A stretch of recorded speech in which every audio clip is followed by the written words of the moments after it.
One, two. Well, good morning, everyone.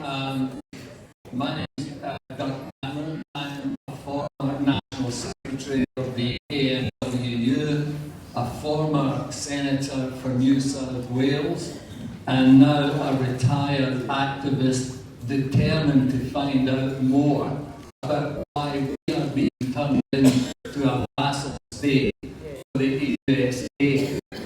I want to firstly acknowledge the traditional owners of the land and pay my respects to the Dharawal and Wadi peoples and acknowledge the elders past, present and emerging. It's great to see everyone here because the public are demanding answers as to why Wollongong is in the gun to become the host for nuclear powered submarines, and don't let anyone say anything else, but these will be nuclear armed US submarines. The public need that information because our government, a Labour government, made a decision within 24 hours to back this AUKUS agreement put in by one of the worst governments and definitely the worst Prime Minister this country has ever seen in Morris. Why would a Labour government do this? Now the public are funding this inquiry. This inquiry could not have taken place without the support of a number of unions, and I see the ETUs here in great numbers. Welcome and thank you for the financial support you have given us. Also the MUA, the ETU, the Australian Services Union and your very own South Coast Trades and Labour Council have made this possible to bring together. I want to say this is really about democracy at work, and we can't do it unless we've got the funding. We are working on a shoestring. Every one of these eminent commissioners are doing this free of charge, putting their time into this and doing a fantastic job. We've got a secretariat and we've got a group of young people really working hard to make this deliver. There are attempts underway to delegitimise this inquiry, and I'll tell you, I won't stand for it. There is nothing more illegitimate than a federal government refusing to bring its own community and the nation into exactly what they're doing and why they're doing it. We have offered every Labour member where we've been. We've asked the Prime Minister, we've asked Pat Conroy, we've asked the Defence Minister to come along and tell us why they're doing this. This is a legitimate inquiry and they should be here, and if they don't have their own inquiry, they should be here telling us why this is happening. They are now saying that we do not care for the defence of Australia.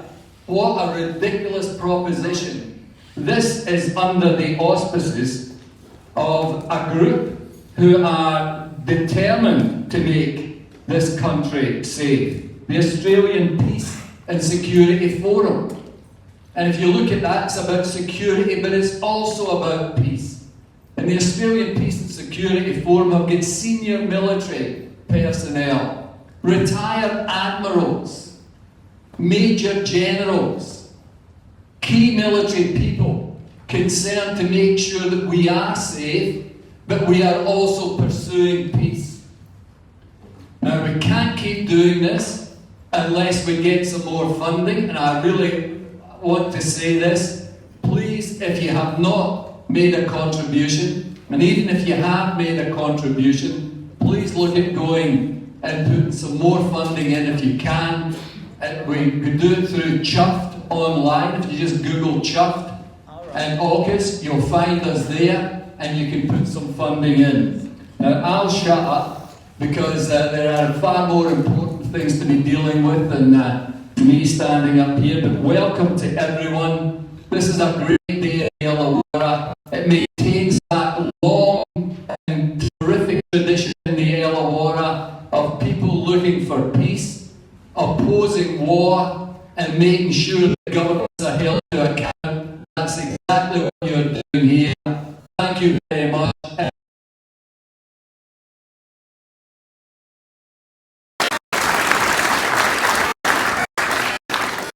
Thank you, Darren.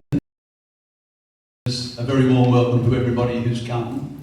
Now, I have a really unfortunate role today of being the timekeeper.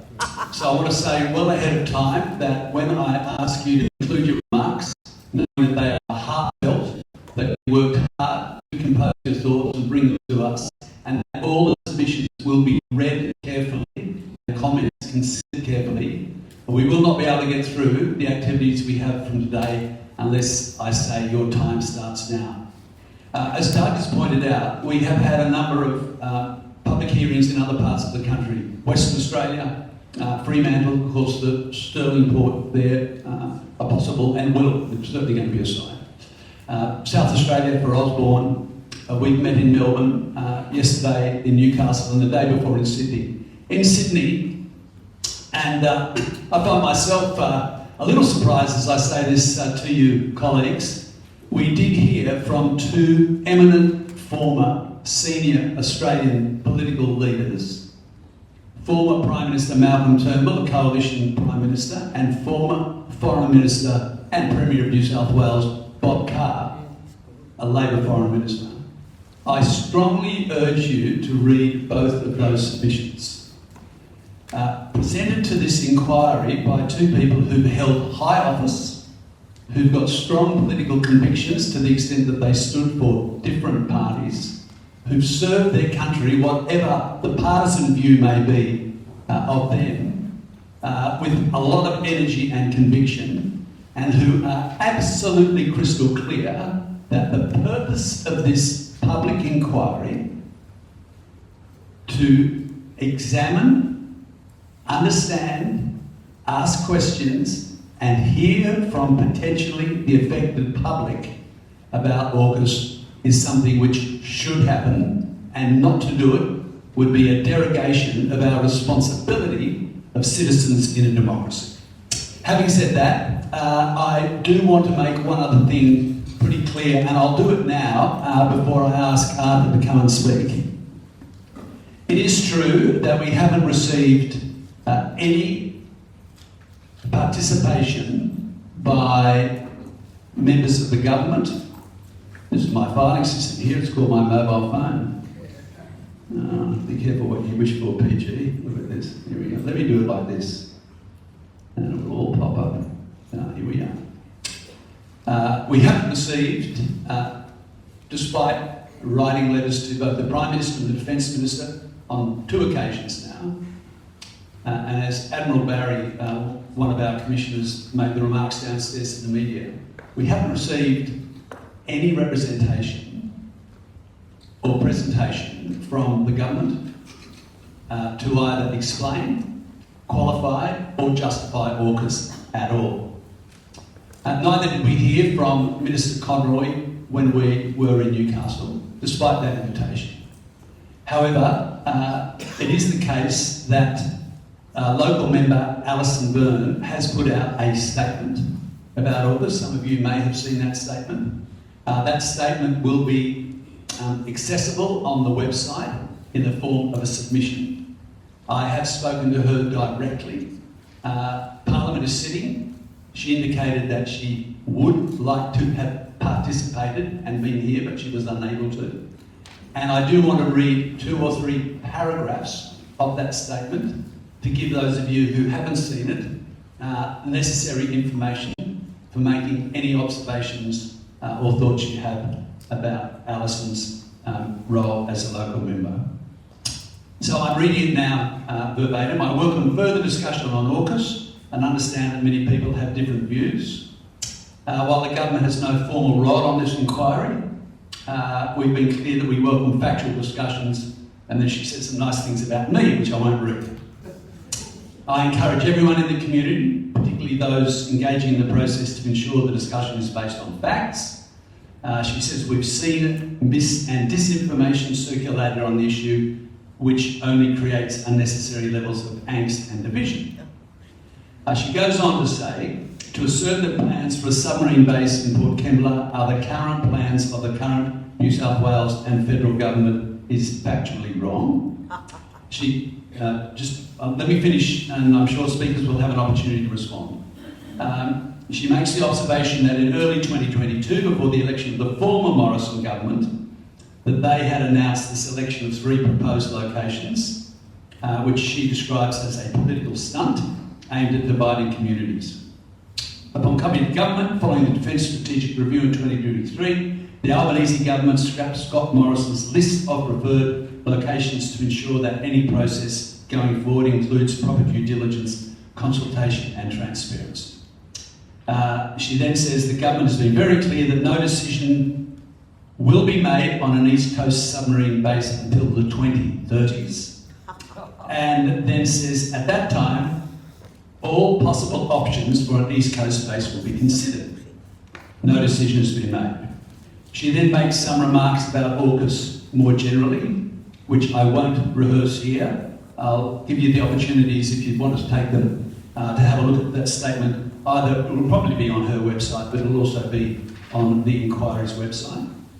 She does say, and I quote again, the previous coalition government, had planned 2 agreements to build our next class of submarines. Plan A was Japan.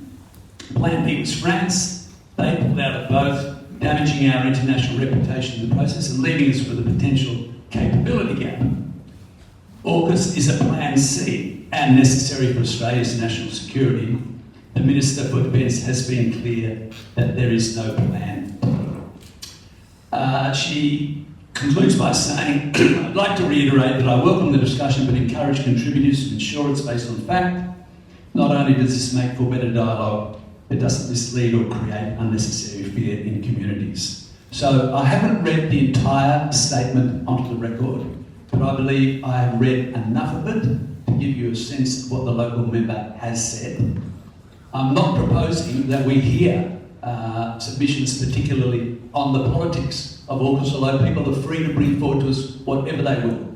But we are very keen to hear your views about AUKUS as a whole, and on that basis I'd like Arthur Rorris to come up. Arthur, about 15 minutes, and then a little bit of time for questions. Welcome.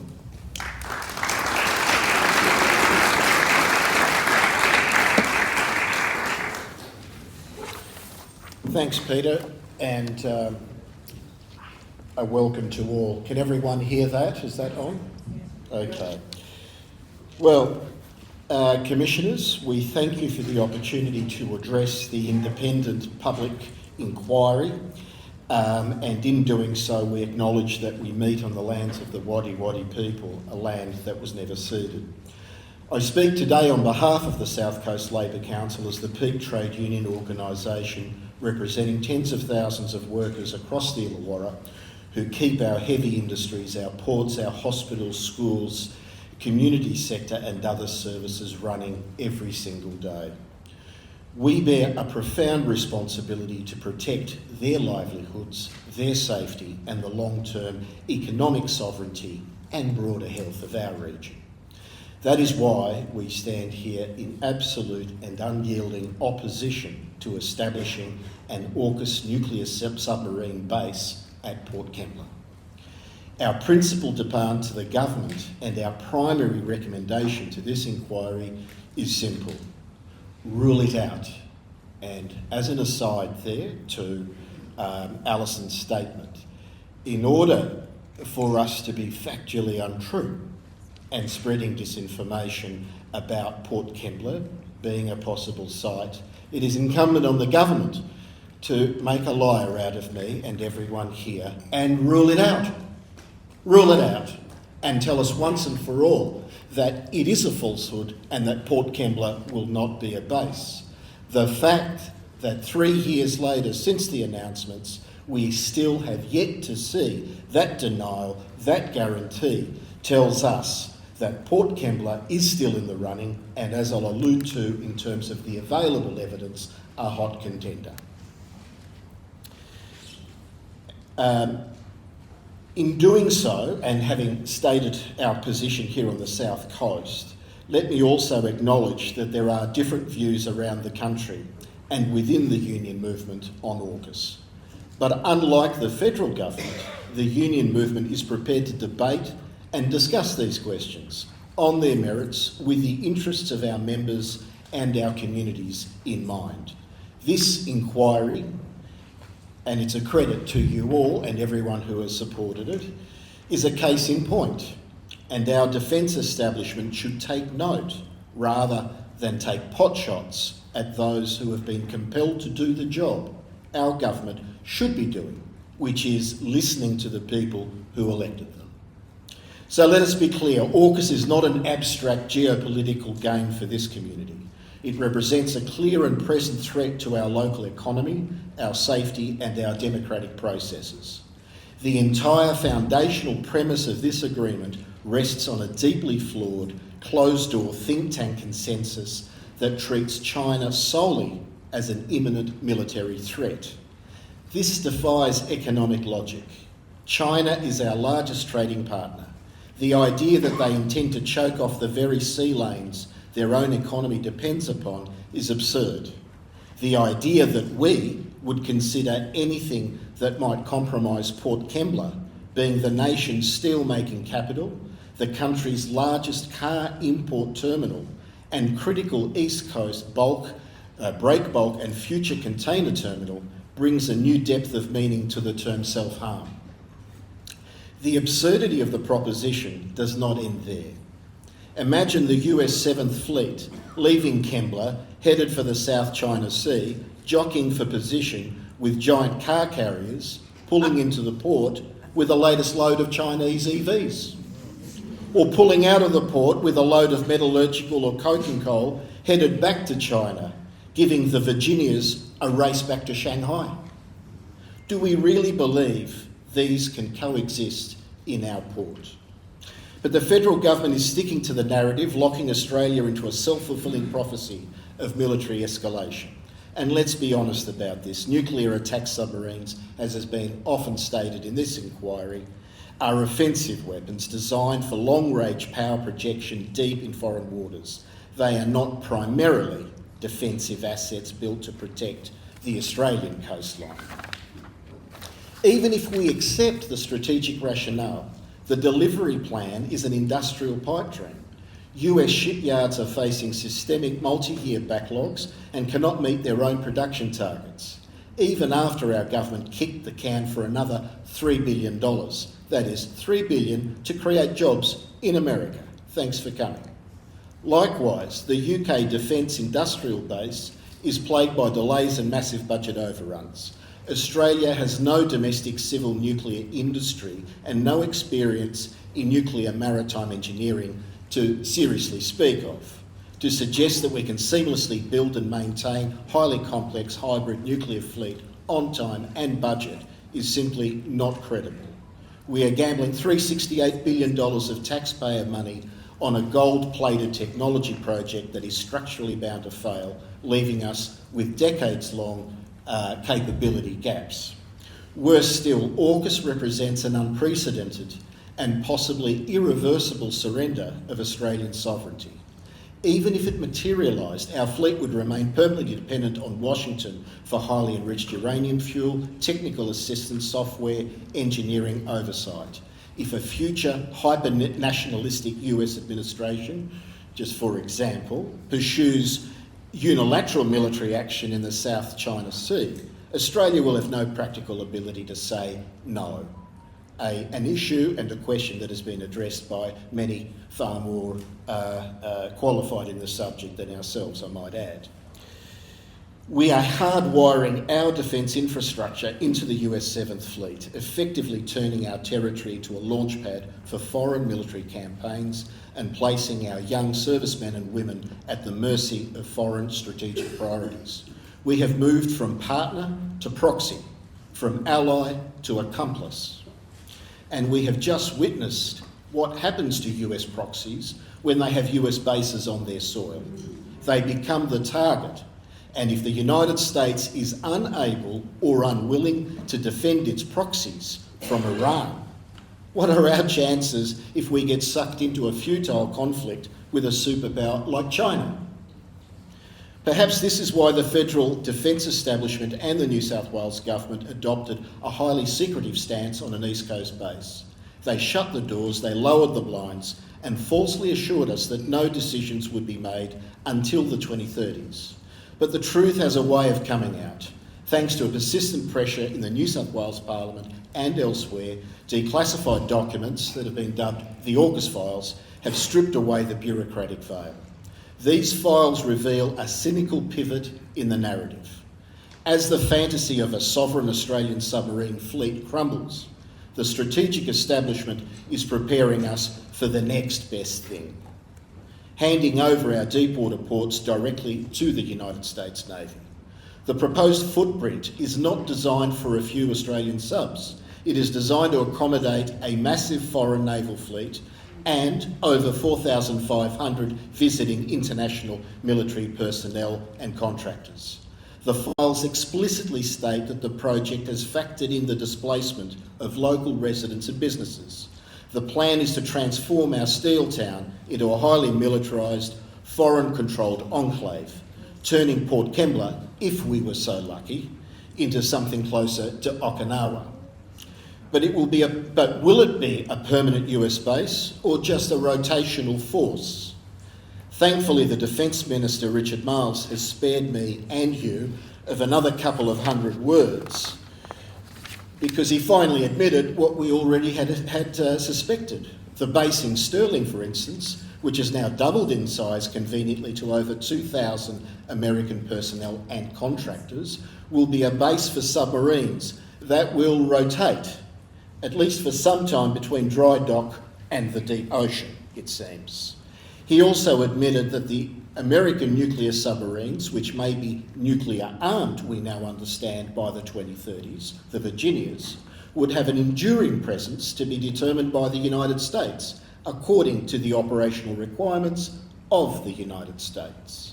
Well, imagine then a base here in Port Kembla, which the secret files tell us would accommodate 4,500 visiting personnel, including housing, recreation, and according to the documents, preferably employment for their spouses in a town like Port Kembla and a city like Wollongong.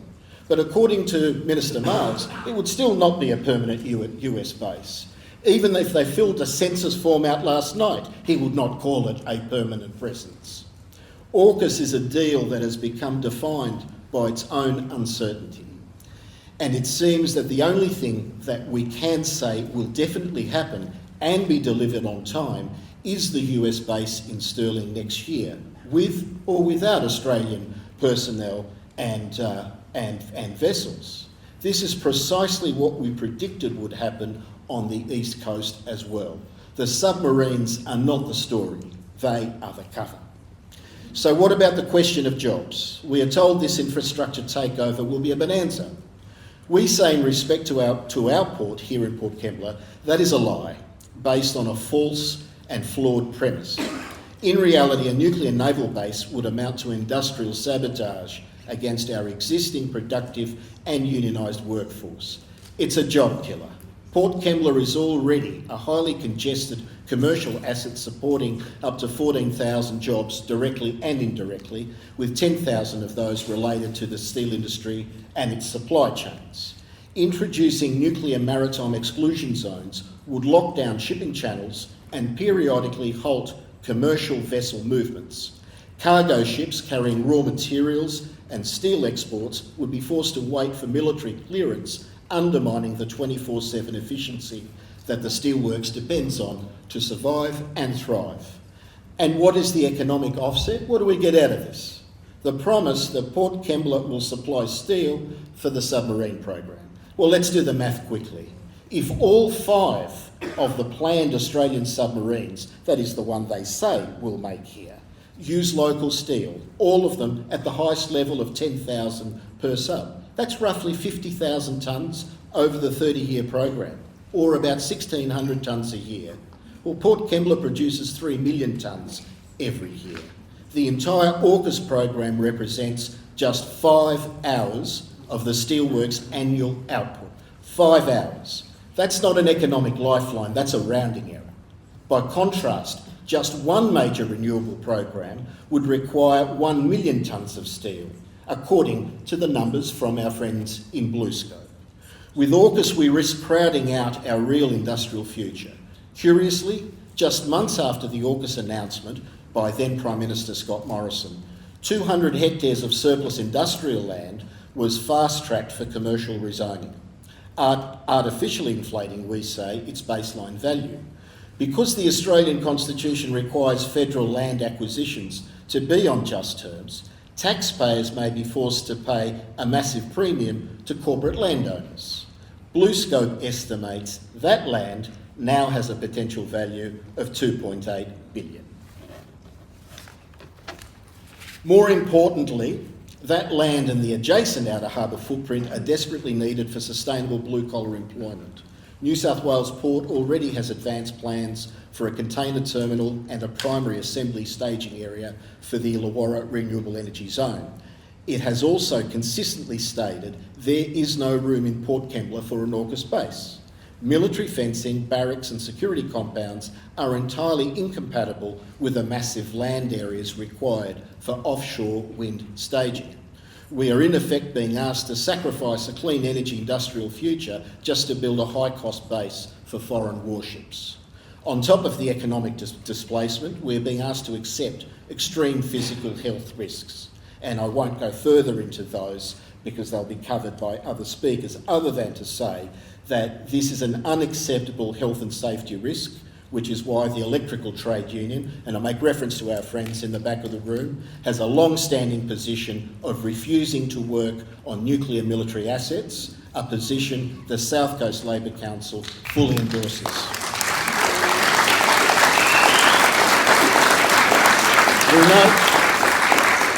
We note that New York does not allow US nuclear submarines into its harbours. Why should we allow them in ours? Furthermore, AUKUS carries a toxic waste, and I'll allow our next speakers to address that in greater detail. But what I can say is we stand with our First Nations peoples in opposition to treating that land, their land, as a dump for radioactive, forever health problems and issues that come with radiation. Finally, as noted by our affiliated unions and others, look at the staggering opportunity cost. Every single dollar spent on the military-industrial complex is a dollar, we say, stolen from our schools, our hospitals, our public housing and working families. We are living through an acute housing crisis, strained public health system and a rising cost of living. Governments routinely tell our nurses, our teachers and our transport workers and others there is no money for wage increases or essential public infrastructure. Yet $368 billion is magically being found for a foreign defence program with zero public scrutiny.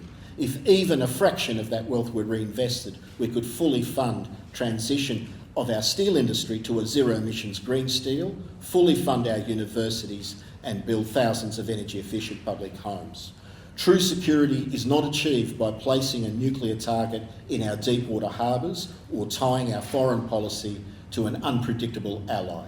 Real security comes from economic self-reliance, robust public infrastructure, high-wage manufacturing jobs, regional diplomacy and a commitment to a clean energy future. So in finishing, we urge this inquiry to reject the militarised groupthink. This is not so much a consensus as a stitch-up. We say and recommend, 1, cancel Pillar 1 of the AUKUS agreement. 2, formally rule out Port Kembla as a military base or foreign staging facility. 3, protect commercial and clean energy port infrastructure, including the outer harbour footprint for civilian industry expansion. 4, redirect the $368 billion into green steel, public housing, universal healthcare, education and transport and infrastructure. 5, pursue an independent foreign policy by decoupling the ADF from the command architecture of the United States military. There is one Commander-in-Chief for AUKUS and it's not Richard Marles. AUKUS is not a settled necessity. It is a reckless policy choice. Facts must prevail over slogans. So we agree with our local member. It's just that our government has engaged in the slogans whilst hiding a lot of the facts for us to examine. Sovereignty must prevail over dependency, and the interests of our community must prevail over a foreign military establishment. The people of the Illawarra will not become a nuclear target. We will continue to fiercely resist, we'll continue to organise, and we'll do whatever it takes to defend our port, our jobs and our community. Thank you and welcome to a nuclear-free city.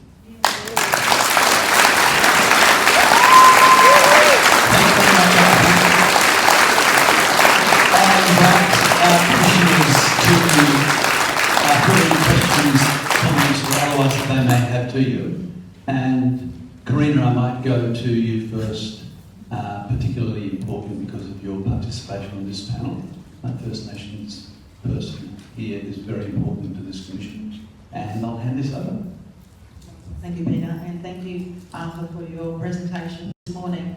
And thank you for standing with First Nations as well. I think that's really important for us to be standing for our waters and our lands and know that we do have the support from the broader community as well. My question is around, one of the things that have been coming out in these public hearings is around safety in the port area.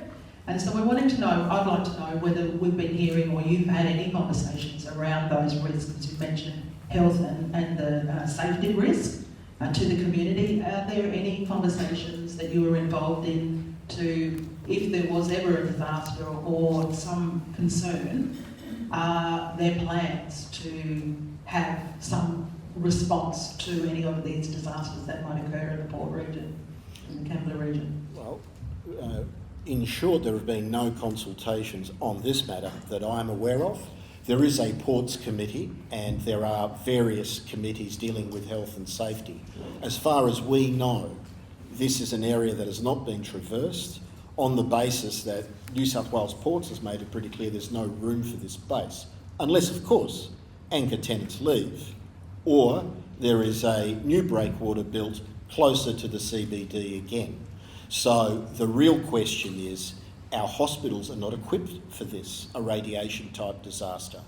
Our initial mapping shows us the 600 and 700 metre primary perimeter would encompass the entire port and residents, many of the residents, and the 2.5 kilometre nuclear radius, which would require action and perhaps evacuation, depending on severity of an accident or disaster, would encompass half of the CBD of Wollongong. Thank you for that answer. Thank you, Arthur. Chris? Thanks, thanks, Peter, and thank you for that pitch, Arthur. It was really interesting to me. Going to the scenario of the war on China, if there is no China that need to worry about, and I'm pitching forward to Hugh White's picture of a region that by 2040 will have half the world's GDP generated here. That'll be dependent on commercial traffic, as you outlined. So my question is, if it's not China that we should be thinking about, who is it we should be thinking about, or is it no one? And secondly, how can we do better in building our relationships with China whilst maintaining some interest in the US alliance? Well, perhaps starting with the second question first. Here in Port Kembla, as I mentioned in my comments, we've got the nation's biggest car import terminal. We've also got a bulk break and brake facility that is able to actually deal with some of the things we want to bring in, which is the ideas around modular housing and other things to resolve our housing crisis. And we know that China is doing a very good job at that. There are so many things we can actually benefit by strengthening some of those relationships. I suspect that when it comes to China, there will come a point where the Chinese might say, well, what's in it for us? We're a pretty small economy in the scheme of things. To give you an example, we make 3 million tonnes of steel here in Port Kembla, 4.5 million in the country. China last year made 1 billion tonnes of steel. Right? We're a minnow. We're a very, very small player.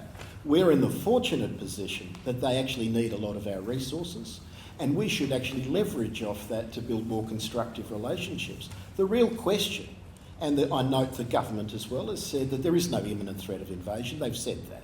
If there's no imminent threat of invasion, then it's incumbent on the government to explain where that geopolitical threat comes from. And coming to your first question, that threat unfortunately comes from the United States. And that is a view that is shared by the majority of the people in this country, as poll after poll tells us. I suspect that is a big reason why the federal government will not have an inquiry, because it knows what sort of answers it's going to get from the broader community and concerns raised. I would say that there is a lot of things, good things happening, that the Foreign Minister and others are involved in within the Pacific region. Build on those. Our immediate area is the Pacific. There are island states that are drowning. They're the immediate risks. They're the things in terms of regional security we should be putting more of our attention with. Because the reality is, if we can't change American policy, as our federal politicians tell me quietly all the time, that's great, Arthur, but we've got no influence over Trump. If you've got no influence over Trump, you've got even less over Xi Jinping. So why not look at what the Australian interest is here, vis-a-vis the superpower relations, which I would argue is largely economic with China, and focus our strategic leverage in the Pacific region. Well, thank you very much. And Carmen.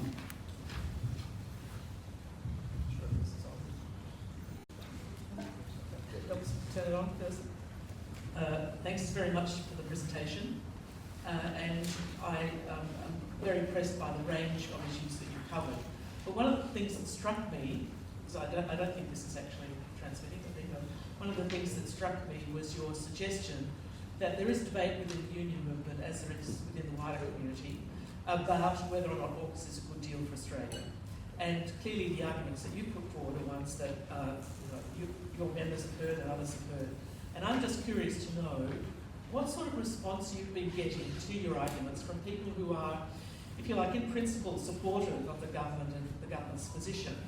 When they hear your arguments, do you get a solidifying of their position, or do they start to say, oh, well, maybe I should think about that? Is it a rigid us and them response that you get, or is there a more thoughtful response? Because it's obviously important, if we're to have information out in the community, that it's received in a way that enables people to rethink their position. That's a very good question, and I suspect, well, let me put it to you this way. I even think if there was a secret ballot in Parliament House, I'm not sure AUKUS would get up. I think there is a lot of self-censorship here. Everyone you speak to privately will say, oh, this is going nowhere. So don't talk it up. Don't risk, attracting criticism of this. Don't use your political capital on it. And my response is, well, that is not how our trade union movement has developed and has acted over the last 150 years, particularly not in this region with a very proud history of actually taking issues of peace and our collective security seriously. But even more so, I guess, to build a foundation to build our national security on a foundation of a lie is a problem. And if we need to burst this bubble, I should say, it needs to come out. Everyone that you speak to will have at least doubts about AUKUS. The question is immediacy. For this community, it is immediate. We are being told not to make it more immediate than it needs to be. There will be a decision made in due course. We have seen enough of how these decisions are made to understand this. If you wait till the decision is made, you're too late. The time to agitate and organise is before the decision is made, which is why a lot of people in this community are pretty upset with the federal government at the moment for trying to treat us like mushrooms on this. We know defence isn't in the business of consulting. It's in the business of running an army and a defence force. That's what they're trained to do. Governments are the ones that are meant to consult, and if we just wait until defence makes a decision, well, we may as well give up now, and we're not going to do that.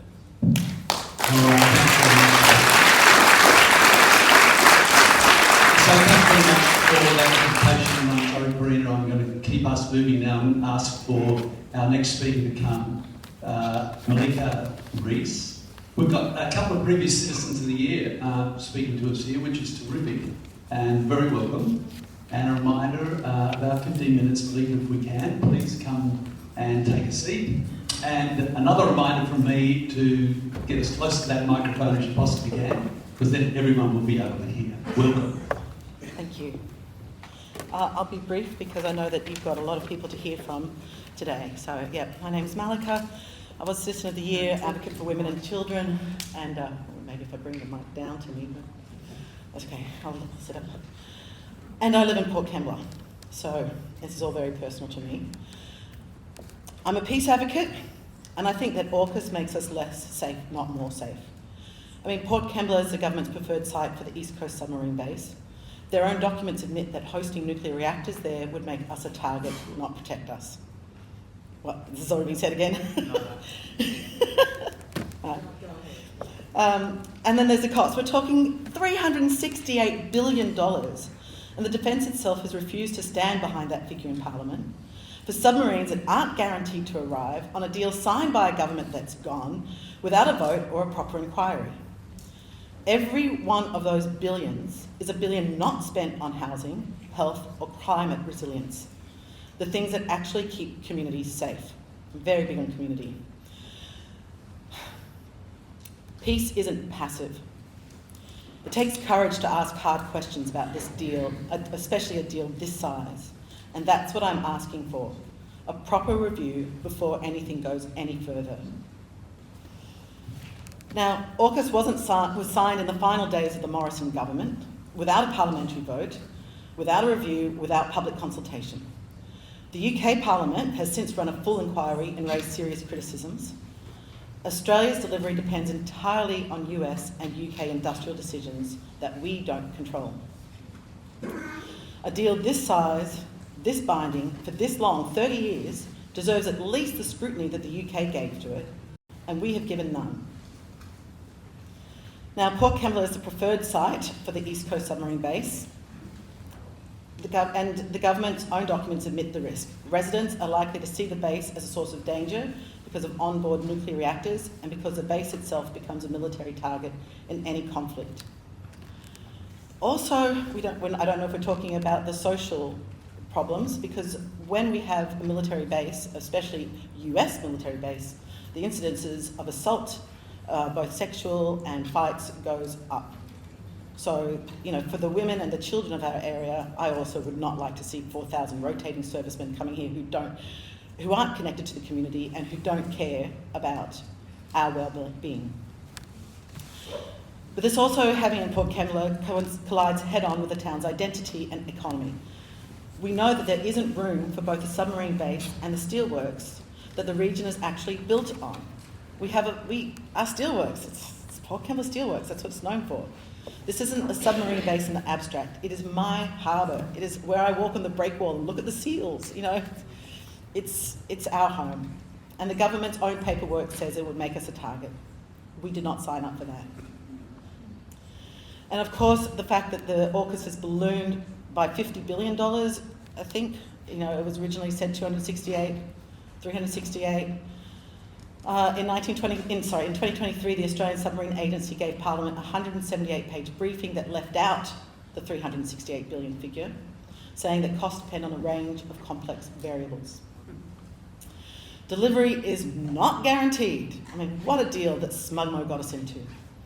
The first Virginia-class boats depend on the US Navy's own production rate being fast enough to spare us any, something the US itself is not certain of. The first Australian-built boat isn't expected until the early 2040s. So Australia has already paid billions into US and UK shipbuilding, funding jobs overseas, with no clawback mechanism if this deal falls through. We're paying upfront for a delivery that isn't guaranteed on a timeline that keeps slipping, and the defence itself won't stand behind the headline price tag. But this argument isn't just coming from a peace movement.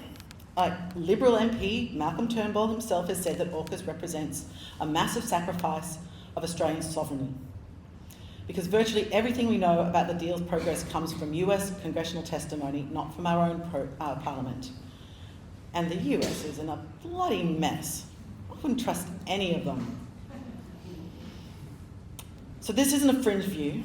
It is shared by people across the political spectrum, including the former Liberal PM. We've handed away our ability to know our own defence future. And that's not smart. I would really, my biggest thing is common sense and critical thinking. I feel like we're really falling down with that. But also, I mean, as I said, I'm a peacemonger. I coined that term apparently because there are far too many warmongers in this world. And it's a business. We know it's a business. But modern conflict is increasingly fought with drones and cyber and autonomous systems. Cheap, fast, deniable. So 3 second-hand Virginia-class submarines arriving decades from now are a Cold War answer to a problem that's already moved on. So we're spending $368 billion for the last war, not the next one. Although, don't we teach our children to use their words and not their fists? I still just don't even understand how men ruling this world think that blowing people and the planet into smithereens is some emotionally mature freaking answer. But that's what I'm saying.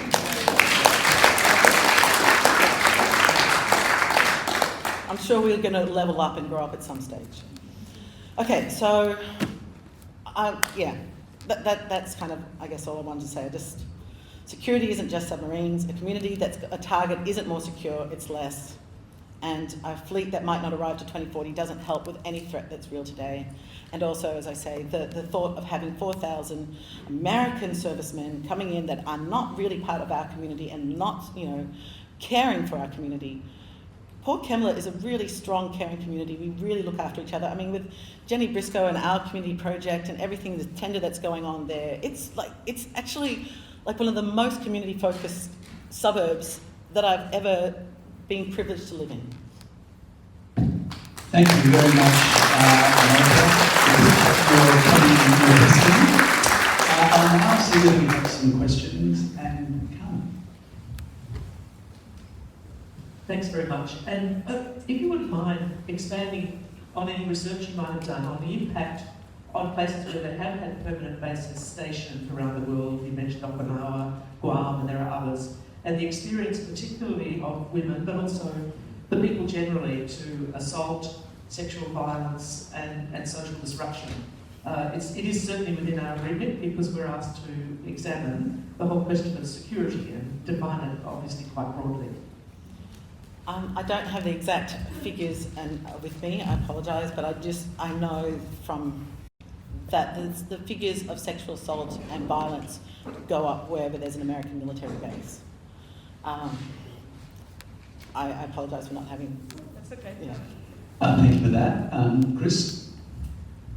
We used to talk about the number of US servicemen that were in jails in Western Australia as a result of their misbehaviour, so it's not new. We do have a bit of a track record. And I can attest, one of the other issues that we haven't talked about when you have these big bases like that is corruption. Anyway, that's not the question I wanted to ask. I want you to sketch out on the basis that you pointed out opportunity cost for all that money. Could you describe for me the kind of defence strategy a country like ours should have in the next 10 to 15 years?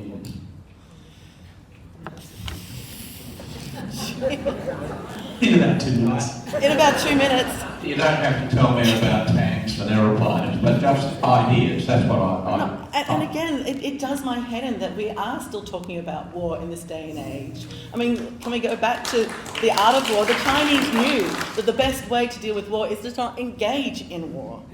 So, it just makes no sense that we're still talking about, and again, a country this size, trying to defend our borders, it's like the best thing we can do is just, financially get along economically with our neighbours and, go to mediation and actually just work things out like adults who are emotionally mature. Thanks. Karina. I'm going to sneak this one in, Peter.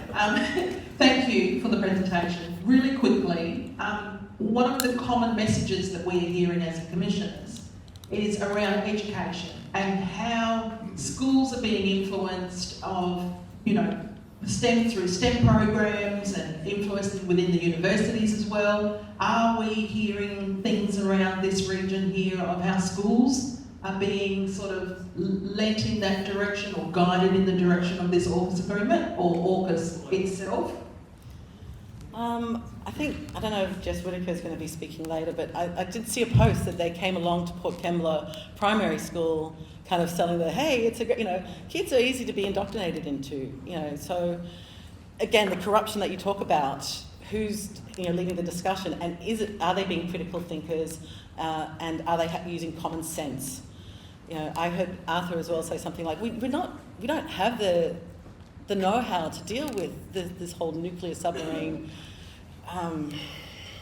technology. It's so I think that if we can teach our children a large range of critical thinking and common sense, and part of it is, just is this going to be beneficial for us? How is it serving us? How is it serving our community? You know, is this something that you can go into as opposed to going into the steelworks? So, which is a lovely path. Thanks very much, Olivia, for your testimony. It was great to have you. So could I ask Melanie Gardens, Wollongong Against War and Nukes? Welcome, Melanie. I think you're here. Yes, you are. Hi. Come and let us hear from you and your colleague. Thank you. So I've got Nick Southwell here. He's also a member of Wollongong Against War and Nukes, so he's just here to also help answer questions. So thank you to the Commission for this opportunity to present, and I also acknowledge that we're meeting on the lands of the Dharawal and Wadi Wadi people. I live in Port Kembla with my family, and I am part of the grassroots community group Wollongong Against War and Nukes, which formed in 2022 to oppose the nuclear submarine base plan. Our group has joined with many others in this city to show our opposition towards plans to turn our home into a military town. This includes a rally of several thousand people down the main street of Port Kembla in 2023, as well as more than 40 local organisations, including health and environment bodies, trade unions and church groups, who have signed the Port Kembla Declaration, demanding that the federal government rule out a submarine base in our region. Port Kembla residents have widely opposed having a base in the area, and thousands in our community have come together to declare that this is no place for a nuclear base. We are concerned that the presence of nuclear submarines would make the Illawarra a high priority target for conventional or nuclear attack. We are concerned that US submarines carrying nuclear weapons could dock in Port Kembla. We are concerned about the risk of nuclear accidents. We are concerned about becoming a site for the storage of nuclear waste. We are concerned about the social, economic and environmental impact of a nuclear submarine base in Port Kembla. We're concerned that even in a best case scenario, a nuclear submarine base would have a highly detrimental impact on our community. We love Port Kembla and the Illawarra region, and we don't want to lose the things we value about this place. We've been told that the decision on the location of a nuclear submarine base has been deferred, but this is no comfort. And as Arthur Rorris just pointed out, there's an easy fix for the government. They could rule out Port Kembla as a place, and they've refused to do that so far. So we're not comforted by their decision to say we're not going to make a decision until the 2030s. We want to know what's happening now. We're worried that decisions are being made in secret without community consultation and overriding local dissent. I take a lot of inspiration from the deep desire for peace that people in our city have shown over many generations. This opposition to war includes the famous Pig Iron Bob Dowfram dispute, and in more recent times, protests against the invasions of Vietnam, Afghanistan and Iraq. We have repeatedly said no to war. For many decades, the local community has also said no to nuclear war. Wollongong was first declared a nuclear-free city in 1980. In 2019, Wollongong City Council signed up to the International Campaign for the Abolition of Nuclear Weapons Cities Appeal. In 2022 and 2025, Wollongong City Council again reaffirmed the city's nuclear-free status. Visits or stationing of nuclear submarines in Port Kembla is seriously dangerous. Nuclear reactors pose major risks for people and the environment. Unlike civilian reactors, most information about military naval reactors is kept classified. Nuclear-powered submarines have a long history of accidents, many of which are again shrouded in secrecy. 789 nuclear safety events have been recorded at Scotland's naval bases since 2006.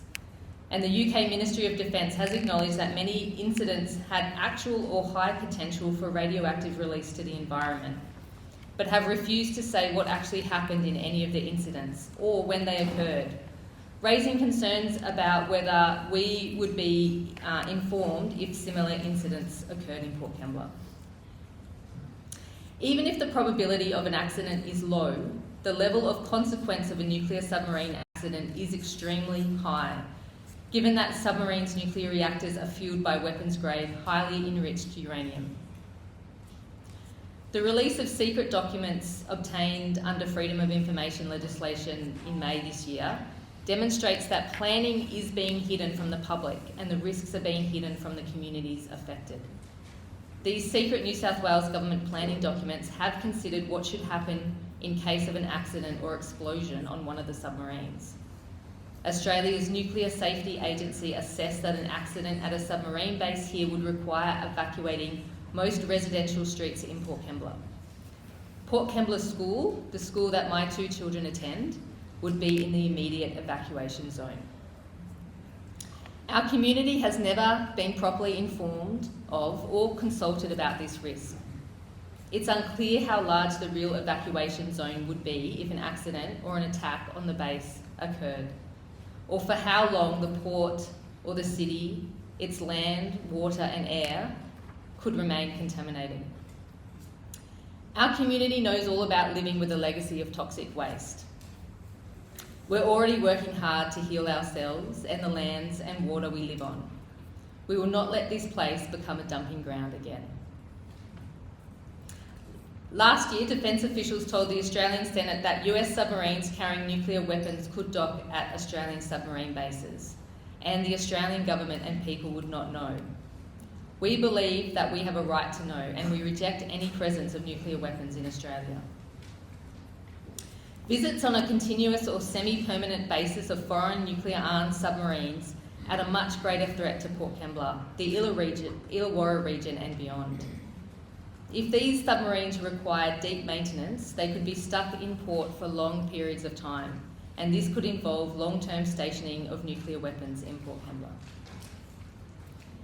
Port Kembla is a recreational fishing and boating area and surfing area, and home to one of the best beaches in New South Wales.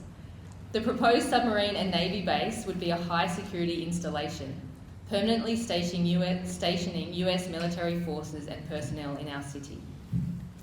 This would see restrictions placed on access to the port and surrounds, potentially including the Sacred Five Islands, Hill 60, Fisherman's Beach, and popular locations for recreational boating, fishing and surfing. We would experience significantly more military vehicles on our streets and soldiers moving around the community.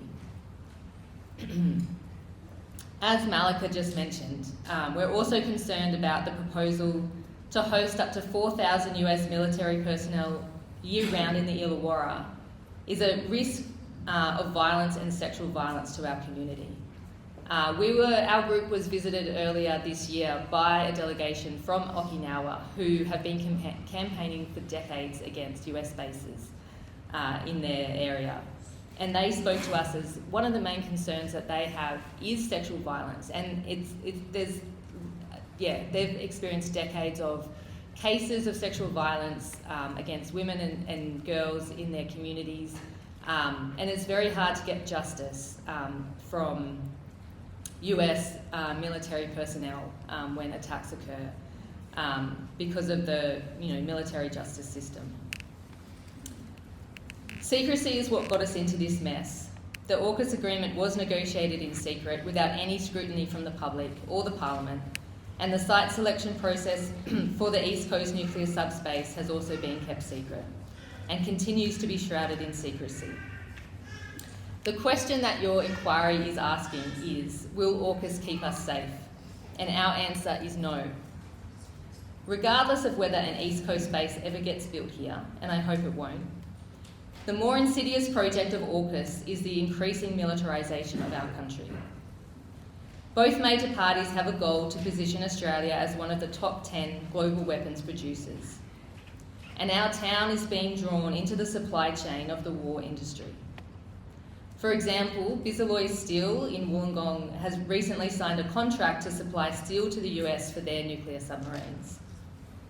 And this is what we're being told is the future for our region. Politicians talk about protecting Australia from an imagined future threat. But the real threat of catastrophic climate change is already here. Australia and nuclear submarine bases will not only fail to AUKUS and nuclear submarine bases will not only fail to protect us from the ongoing climate disasters we are already enduring, but will waste the attention, time, energy, money and resources required to face an increasingly dangerous future. For a more peaceful and sustainable future, we need to focus on human and environmental security, not military security. The estimated $368 billion AUKUS price tag, which will almost certainly increase, will waste vast amounts of money that could address rising poverty, the homelessness, housing and cost of living crises, the lack of hospital beds, social services and aged care places. Instead of war industries, war machines and militarisations, I want our town to be a hub for sustainable jobs, clean energy, education and environmental repair. Thank you. Thanks very much. Now, just see whether the commissioners have questions. It's definitely time for me to go to Karina and see whether she has a question. I can return if you like, Chris. Any other questions? Carmen. Thank you. Chris. Thank you for that. Can I just tease you a little bit and ask you if most of what I just heard relates to your interest in the Port Kembla area, and would you be still upset if a nuclear base was only in Rockingham in Western Australia?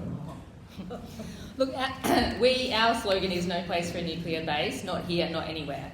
So we don't want to see nuclear submarines visit Australia at all. And also we're opposed to AUKUS in general because, as I discussed, AUKUS is not keeping us safer. And we need to see action on climate change if we want to be kept safe. Now, you may know that I have expressed already the view that there are two existential threats to humankind on the planet. One is nuclear war and the other one is the consequences of climate change.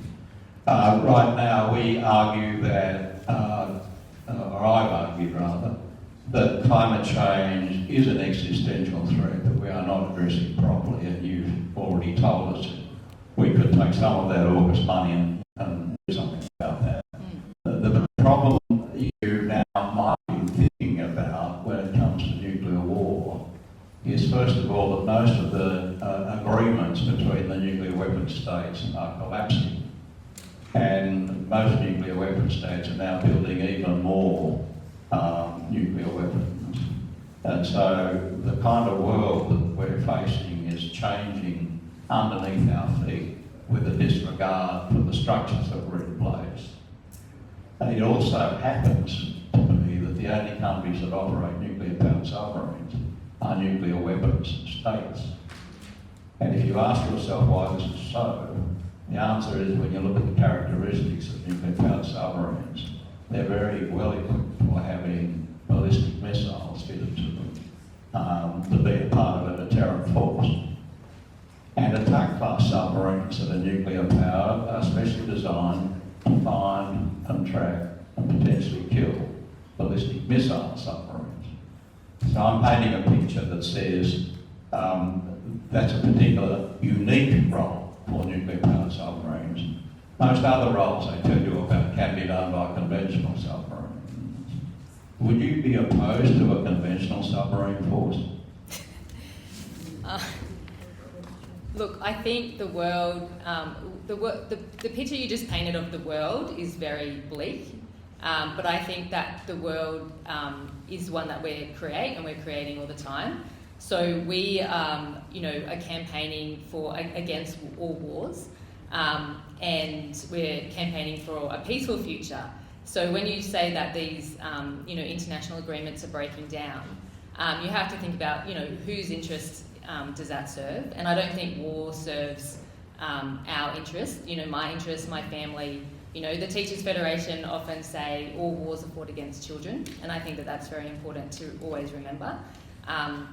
So I'm not going to get caught up into discussions about what wars would be the right kind of wars or what kind of defence, we need to have, because I think we need to keep focused on how do we make our communities safe and healthy and, good for a better future for our children to grow up in. But I don't know if Thanks. Thank you for that, Mel, and thanks for standing in solidarity with Mel. Good on you. My really quick question is around one of the common messages that we've been hearing as the commissioners is around changes that are happening through legislation. Are you hearing anything in this Port Kembla region that there are some tweaks being made or amendments being made around trying to fit in the AUKUS agreement and making changes that you might be aware of or things that have been brought to your attention? Something that comes to mind is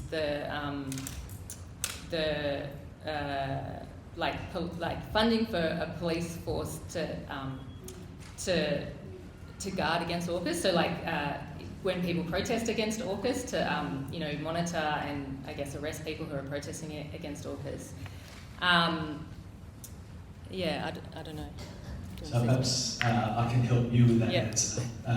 You're referring to something which has come to the Commission previously, as per Karina's question, where there has been a decision under AUKUS to have a specific command directed towards securing AUKUS-type facilities, but also with the potential to manage protest or other matters that might occur.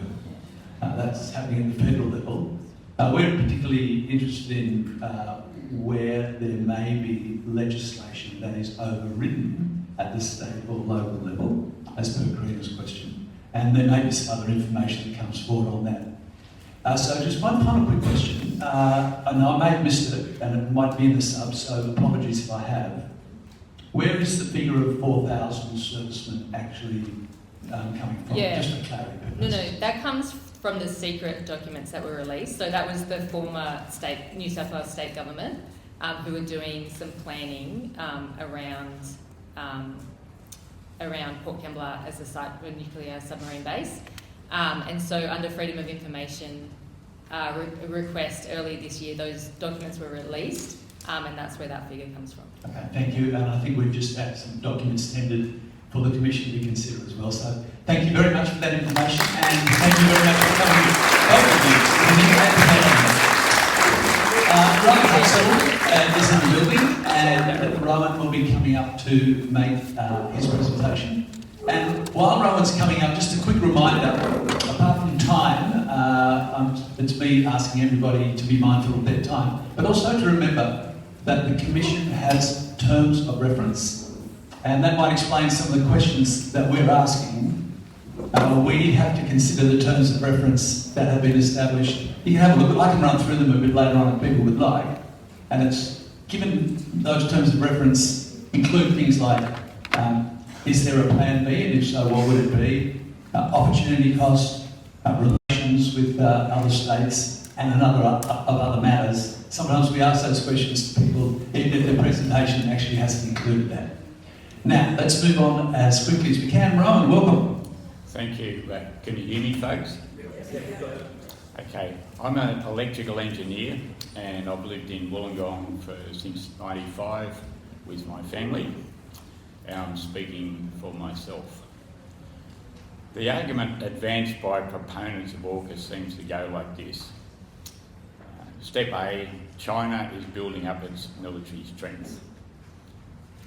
Then here's the big one. Therefore, step B, we need to commit $500 billion on a non-contract with a bunch of racketeers who are now running the USA.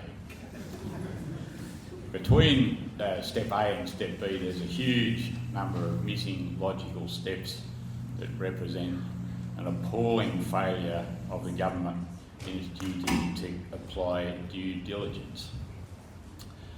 I just have time to talk about two of these due diligence aspects. The first one is what is the purpose of the defence spending? What actual credible threats are there that we're trying to address with our security spending? So I'll start off with a non-threat and a non-solution. The government itself says that we're not at risk from invasion by China or anybody else for that matter. And neither would AUKUS help us if it was a threat, because AUKUS does not commit the USA to come to Australia's defence if Australia is attacked. And without the US, a couple of second-hand non-nuclear submarines is a very, very non-optimal way to defend this country.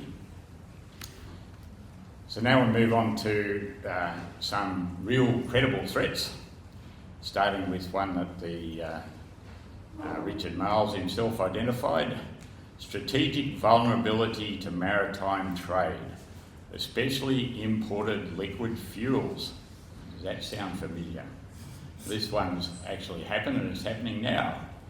But the threat wasn't actually caused by China, it was actually caused by the USA. More threats: tariffs or sanctions. They have been applied by the US and by Canada in an attempt to push us off the ball and make us change our ways.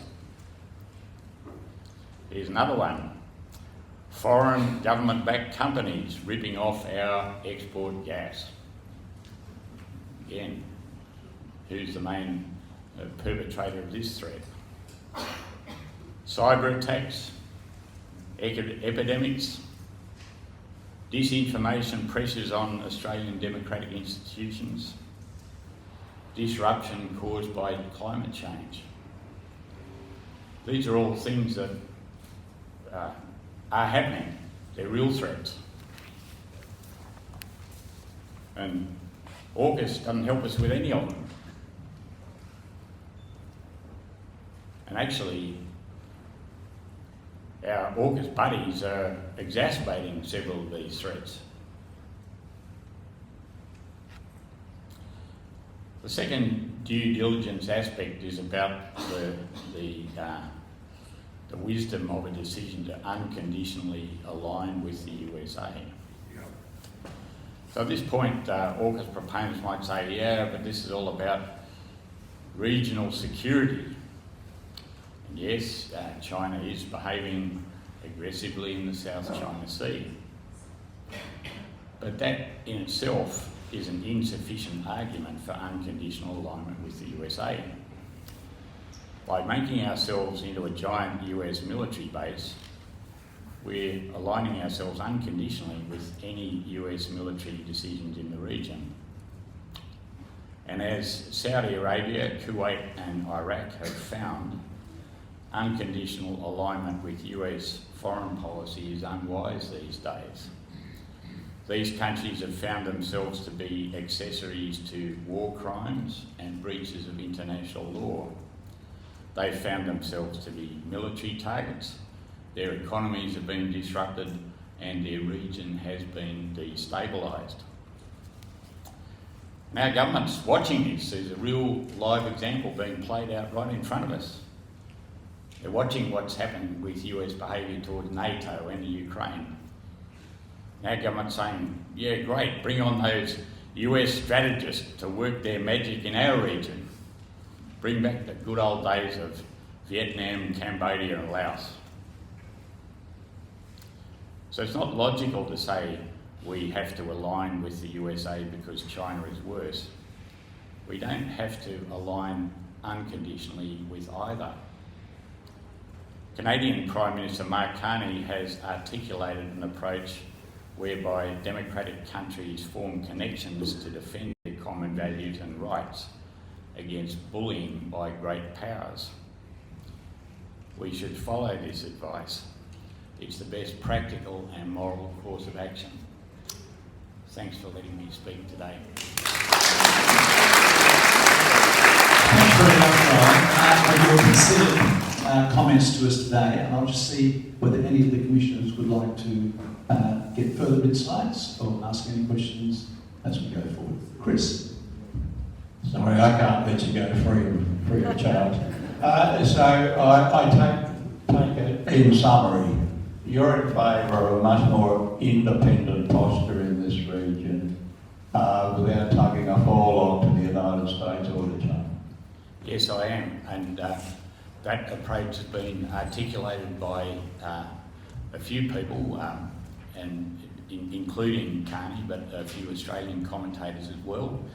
And it was also much more Australia's policy in the 20 years or so ago. Our policy was to engage and build up closer relationships in the region, and that seems to have retreated these days.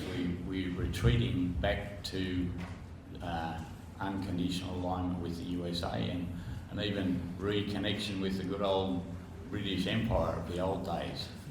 But the trouble is those great powers, it's a long time since the UK had any actual real power or willingness to act in our interest, and it's a long time, and a lot of water's passed under the bridge since World War II, where we cling to past behaviour and past history, and it's not our best rational policy now. Thank you for that, Rowan. And from Karina? Thank you, Rowan. And just a really good question from me around due diligence, because that's something we as commissioners have been trying to work through, what sort of checks and balances the AUKUS agreement has gone through. In any of your reading or any of your research, have you sort of seen a clear path of how this AUKUS agreement has gone through its due diligence? Not at all. I'm appalled by it. If I've worked at steelworks for many years, and if engineers at the steelworks behaved like that, they'd be sacked for incompetence.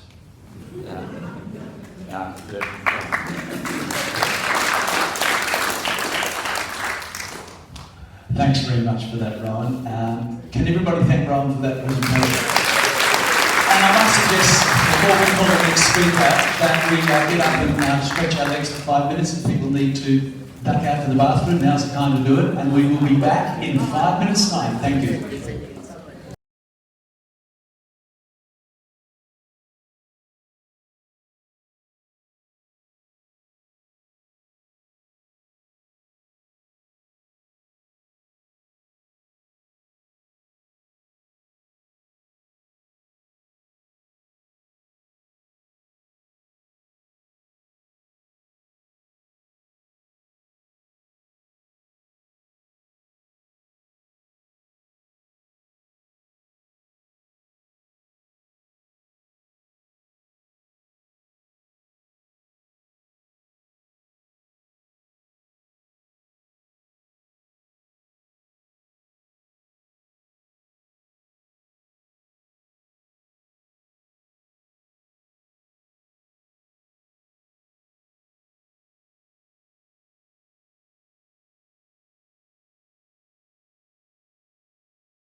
join this very important public inquiry. And while you're coming in to sit down, I did notice not so much question marks or thought bubbles, but people wondering what it was I was talking about when I mentioned the terms of reference that this commission inquiry is instructed to consider. Will 8 nuclear subs keep us safe? What implications are there for regional peace and security? Their economic and employment effects in relation to the Australian Defence Force preparedness and force structure. What health and safety consequences, including in relation to the medium and high-level radioactive waste? Has there been sufficient public information and is there a sufficiently high level of public awareness about AUKUS and an understanding of possible cost-effective alternatives? So they are some of the principles that are guiding our work, but as ever, we very much welcome and value all of the contributions and submissions. And I now have Arnie Barr, and I also have Sally Stevenson. And I think you're going to sit together, but Arnie Barr, you will speak first. Very warm welcome.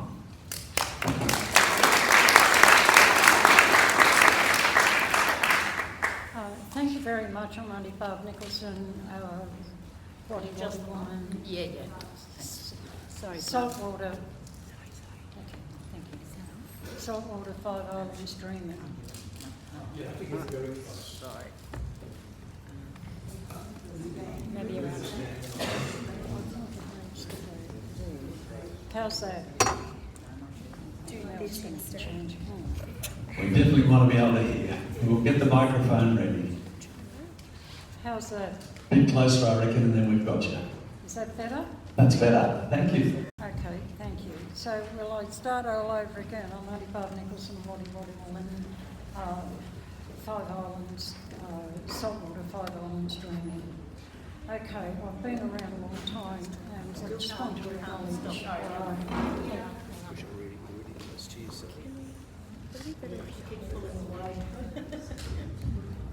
put it right in your face.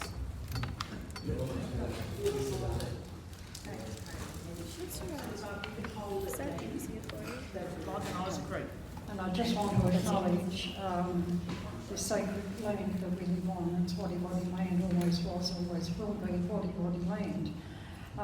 It's land never ceded. Okay, so look, I want to acknowledge also elders past and present, and then I want to acknowledge all the good work, the hard work that everyone in this room is doing. I want to speak just from the heart. I don't have in-depth knowledge, technical knowledge about what's going on. I want to speak from the position of a concerned citizen only. And that'll be probably mainly from the heart. I've scrawled out a few notes here, but because I'm nearly blind, I can't read them anyway. So I'm just going to rattle on. You know, when I was a very small child, I remember as a very, very small child in the middle of World War II. I turned 91 yesterday, so I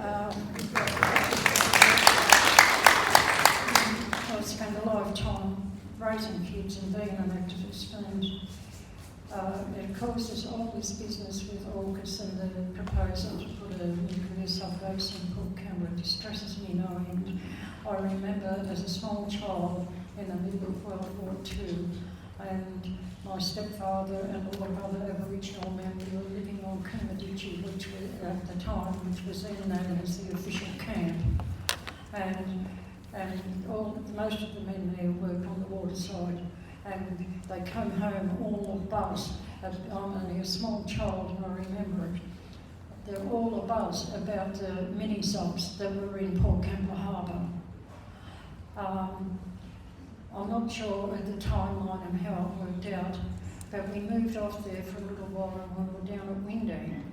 And we were down at Windang and there was a huge, prolonged rainstorm, thunderstorm, clouds, everything there. Windang flooded.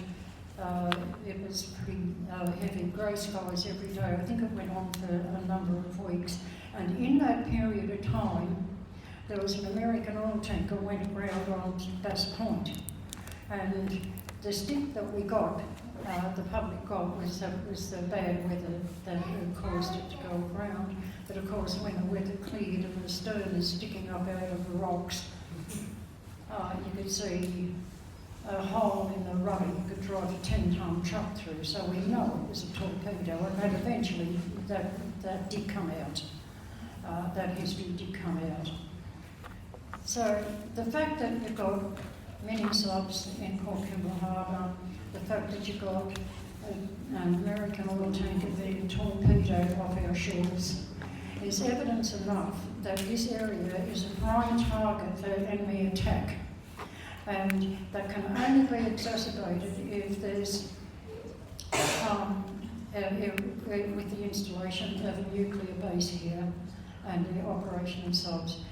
And I think it's stupid of us, it's stupid of everyone concerned not to acknowledge the grave risks that this proposal will bring about to this city.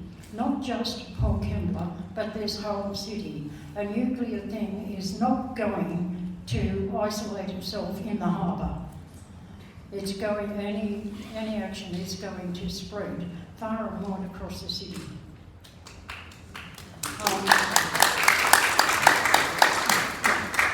Thank you. And, you know, it beggars belief that we can do this.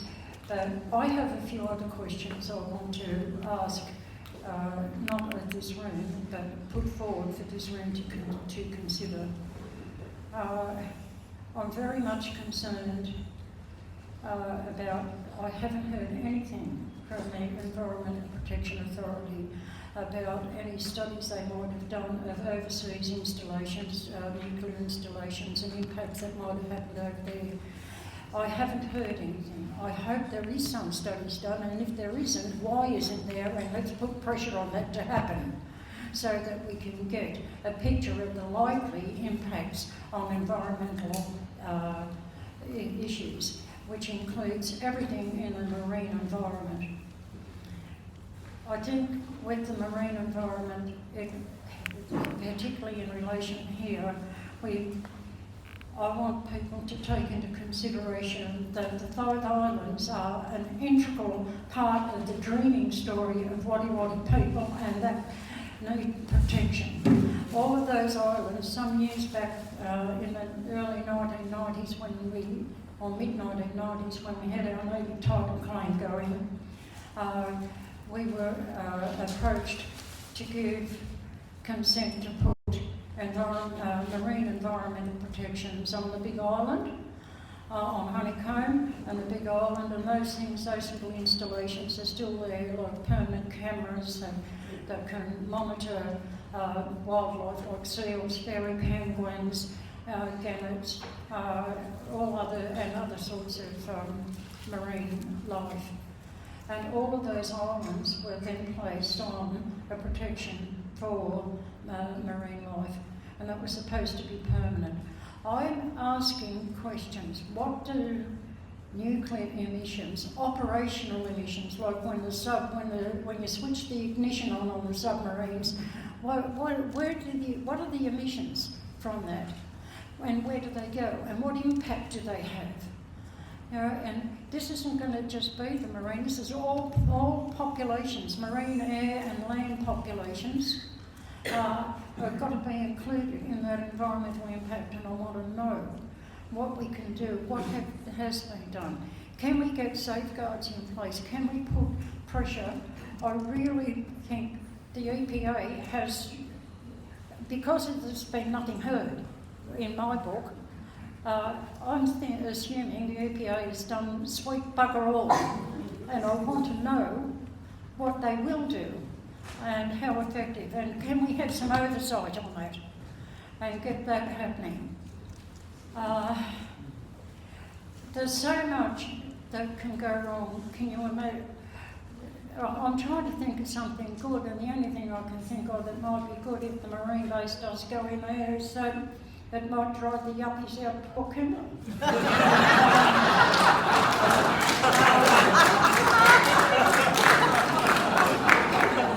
But on the other hand, I know it's going to be... Sorry, Ali, I was just going to say that is the best line that we've had. All our hearings. I'm not sure that it's necessarily a benefit. Anyway, whatever. We know that in the past, when Port Kembla ceased to be the CBD of the southern suburbs, and that shifted to Wollongong, Port Kembla became a seedy backwater, and that can, I think, with the installation of a naval base there, that could well happen again and be the same drug and sex capital of the world. And all the working girls have got to go somewhere, I suppose, but, I don't want that to happen. I think we have to be very, very careful about what we do. I think we have to acknowledge the Aboriginal interest in this whole thing. It has not been mentioned, and I want to put it up there, writ large in capital letters.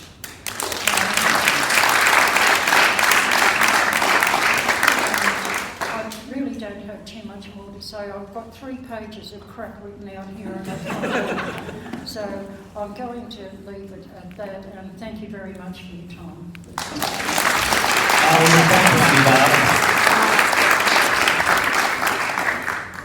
Thank you very much for coming and speaking, and it means a great deal to us to have someone with your experience, obviously your background as a First Nations person. We can answer just very quickly off the top of my head, and I'll ask other commissioners possibly if they want to weigh in as well, just on the question of emissions. So one of the arguments about, it's not really an argument about a nuclear powered submarine, it's essentially a nuclear reactor in the submarine itself, which provides the propulsion for the submarine. And so it's not producing a lot of emissions once it's built. Of course, building a submarine of this size would be a highly emissions intensive activity, and the AUKUS submarines that are contemplated, some of you will probably be well aware, are more than twice the size of the Virginia subs, and Chris might correct my maths here, but probably almost twice, if not more, the size of our existing submarine fleet. So they're very, very big submarines, but they're essentially a floating nuclear reactor that powers the submarine. And I don't really want to add anything, Chris.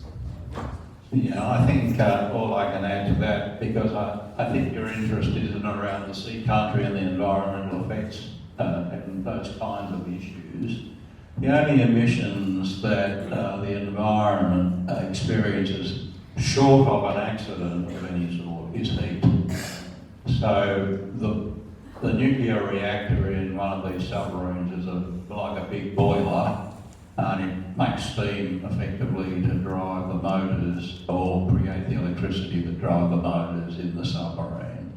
The only emissions are the heat exchangers that keep the reactor under control. Of course, but an accident is a totally different question, and these submarines will have high enriched uranium reactors, which is nuclear weapons grade materials in them. And that's different from some other nuclear powered submarines that don't have that fuel, but this fuel is particularly dangerous, and if there is an accident, it has catastrophic consequences. We are trying to get information from the UK and the US on how they manage the environmental consequences. The information, as I'm aware of it right now, is not complete, but it is significant. To go to what Peter just said, the size of these submarines, Virginia is in and around 10,000 tonnes as a submarine, which makes them larger than any of our destroyers at the moment. And the submarine that's being contemplated being designed in the UK is about 12,000 tonnes. Our current submarines are 2,500 tonnes, to give you an idea of the difference in size. So there's a little bit more information for you, Auntie Barb. We will take your query about the EPA and appropriate safeguards and those other matters into account, and we thank you very much for coming and speaking to us. And happy birthday for this day or the day before. And I think we're now going to switch seats with Sally. And Sally, we're going to be in your hands once you're organised. Now, I think the key to the microphone is you almost have to kiss it, really, or speak right on top of it. It shouldn't provide you with anything like an electric shock. Having spent my life getting as close to it as I possibly can to get the noise out. Yeah, but you need to go nice and close. How does that sound? Yeah, as close as you can. I think you'll find. It might feel a bit uncomfortable, but you're really close and we'll hear you. Got to see my notes. That's all right. Thank you very much. Thank you. I can't really see my notes. Does that sound okay? Closer.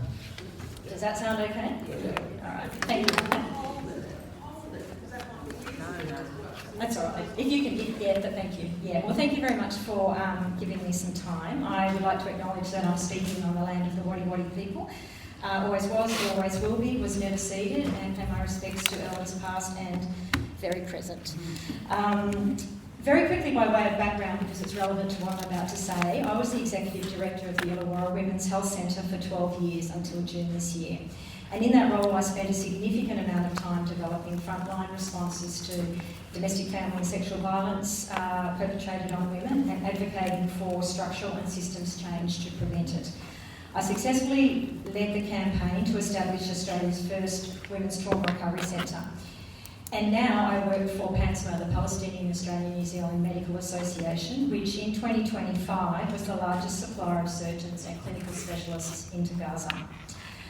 I personally, though, have also witnessed the destruction of war and its impact on women firsthand through my work with Médecins Sans Frontières in places such as Somalia, Sudan, and in 2024, Gaza. So my submission responds to question 1 of the public inquiry about cost and addresses the proposal under AUKUS agreement to establish the East Coast Nuclear Submarine Base at Port Kembla.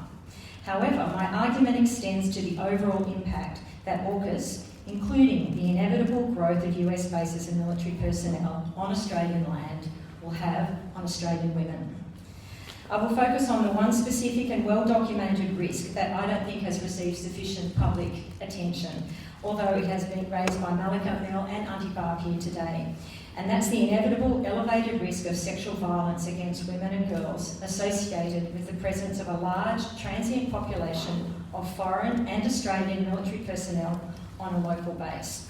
And by extension, I will show how women will pay the silent price of AUKUS over and above the direct and opportunity costs of the $368 billion, compounding the already growing epidemic of violence against women here in Australia.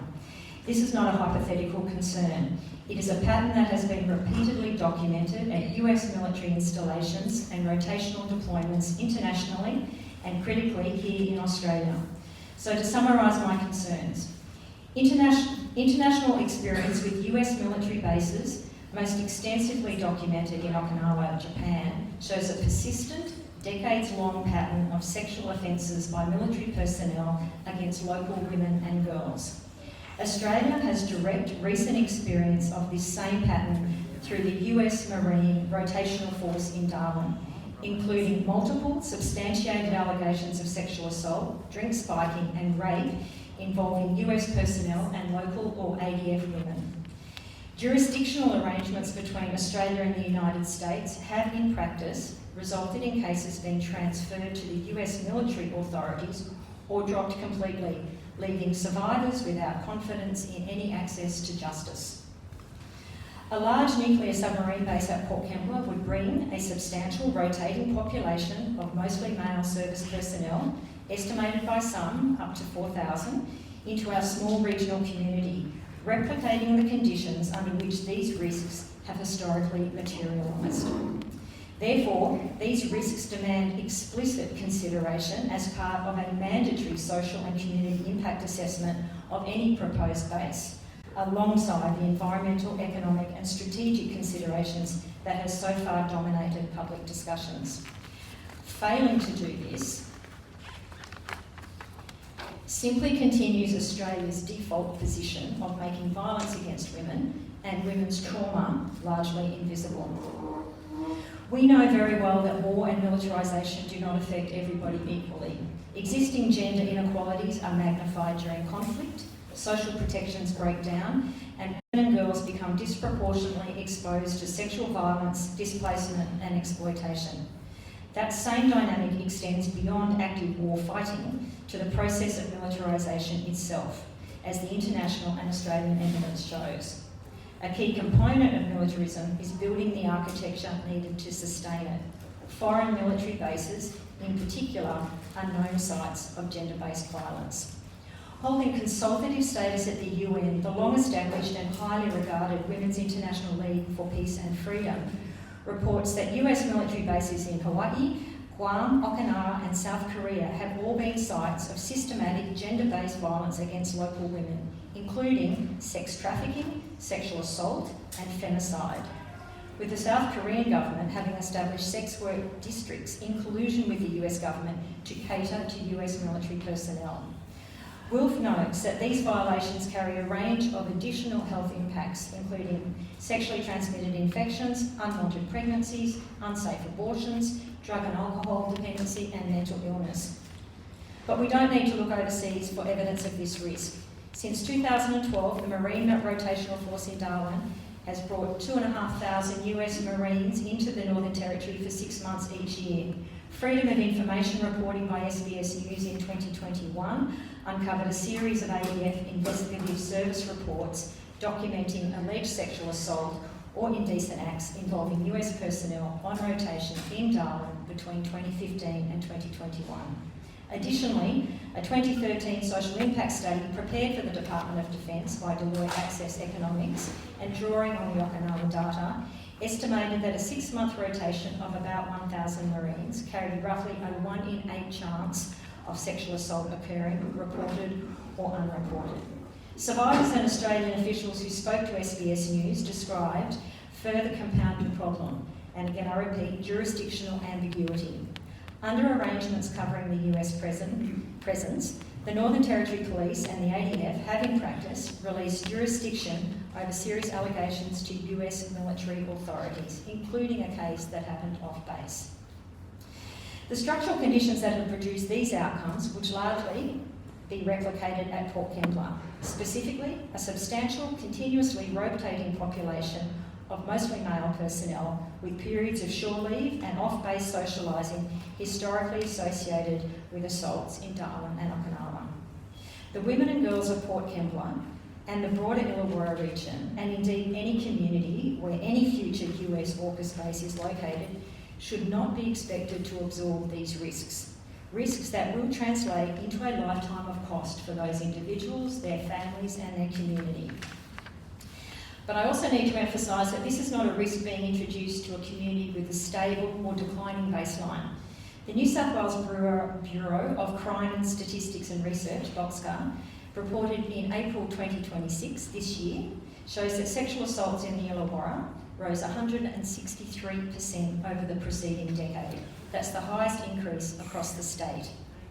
And what we also know is that only approximately 8% of assaults are ever reported. So to conclude, the risk of increased sexual violence against local women is not speculative or exaggerated. It's not a speculative or exaggerated concern raised in opposition to the Port Kembla base. It is a well-documented, repeated pattern associated with large-scale US and allied military presence. Any decision on the East Coast base should be made only after this risk has been honestly assessed, publicly disclosed, and addressed through binding safeguards adequately funded support services and genuine community consultation. Beyond these individual harms, a base of this scale risks irrevocable change and damage to the very fabric of Port Kembla and the Illawarra community. Moreover, as so many people have argued so well, with fact, experience and passion, including in this inquiry, given the profound issues of sovereignty, transparency, extraordinary and indefensible direct and opportunity costs, rapidly developing warfare methods, strategies and tools that supersede the purchase of 3 submarines we're never likely to even see, and the unhinged, capricious nature of the failing state of the US, we should not have AUKUS, let alone its bases, at all. Thank you very much, Sally.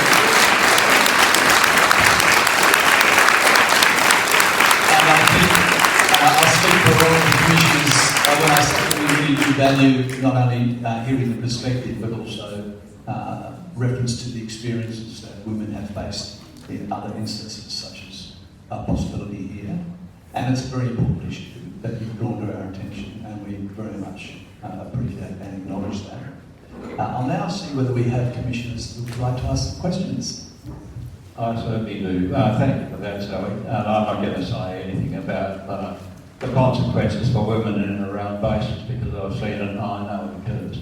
But the thing that stunned me was your inference that we have overturned by convening arrangement. What I thought was the fact that if criminal offences are carried out in a host country, the host country deals with it. And I referred earlier to the US servicemen that were in jails here in Western Australia, because they'd certainly done that. And I know that one of the responsibilities of the US Embassy was to do consular support for these people. But nonetheless, they were taken to courts in WA, they were sentenced and put in our jails to serve their sentences. So I'm going to make a proper check on what you said was the arrangements in the Northern Territory. Yeah, thank you. I don't know what those people were put in prison for, but if it wasn't for sexual violence, then that points again to the disregard that victim survivors are given when it's about sexual assault with women, if that's the case. Yeah, of course, but because they're criminal offences and it doesn't matter whether it's murder or rape or anything else, they should be tried in under Australian jurisdiction. Oh, absolutely. Thank you very much. This is determined not to work this way. Thank you very much for that presentation, and it follows some hints we had earlier, but it's a more substantial point, as the earlier commentator suggested we might have, to the evidence, and I really appreciate the fact that you've documented that as well. It will assist us a great deal. One of the things, and I'm going back in history a bit, that I thought was important a long time ago when I was Premier of Western Australia was that every major development should not only have an environmental assessment attached to it, but also a social impact assessment as a matter of routine. And we established an office within the Premier's department to examine major projects in the light of impacts, such as the ones you've described in the establishment of bases in other parts of the world.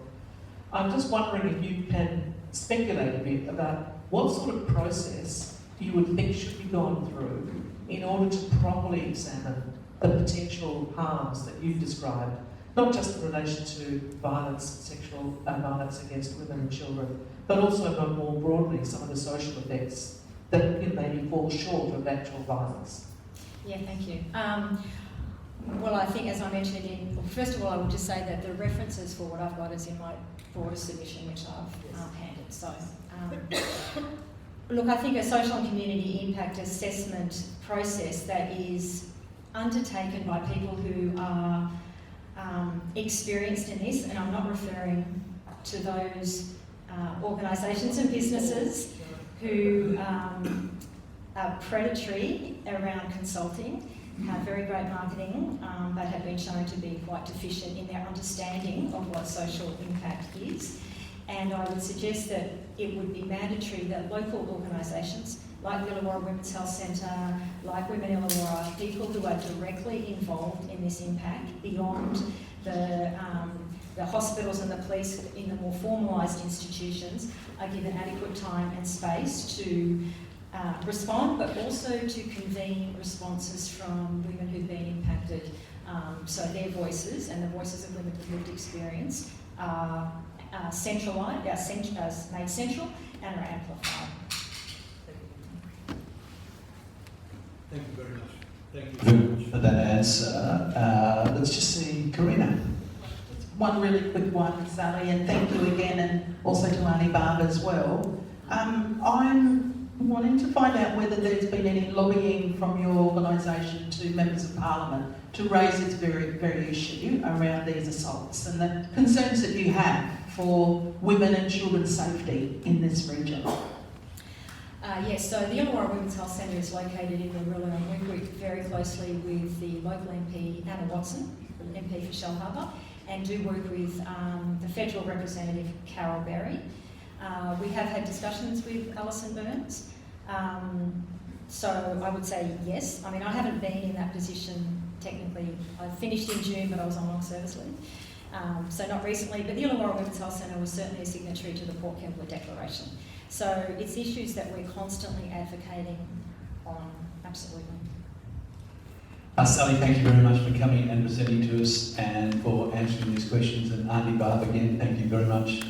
We're really lovely and grateful for you as well. Thank you, everybody. We're now going to take a break for lunch, and I'm going to ask if Daniel McClellan and Kim Sattler are around and about, and they may be or they may not be. I propose that, given our time constraints, that perhaps we can convene at about 12:45, which is in about half an hour, and start hearing from those submissions as well, because during the course of this afternoon we've got a number of you that wish to speak, unfortunately with a limited time, and then we are heading off to actually receive submissions and inspect the Port Kembla port facility as well. So we've got a little bit on our plate. Please come back and join us again in half an hour. Thank you.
have, we will attempt to hear as many people as we can in the time that we have available, and we do have to get away by 3 o'clock at the latest to fulfil our other obligations.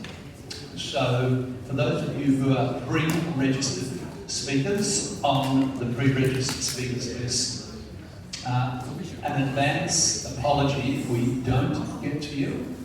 We welcome any comments that you would like to make subsequently.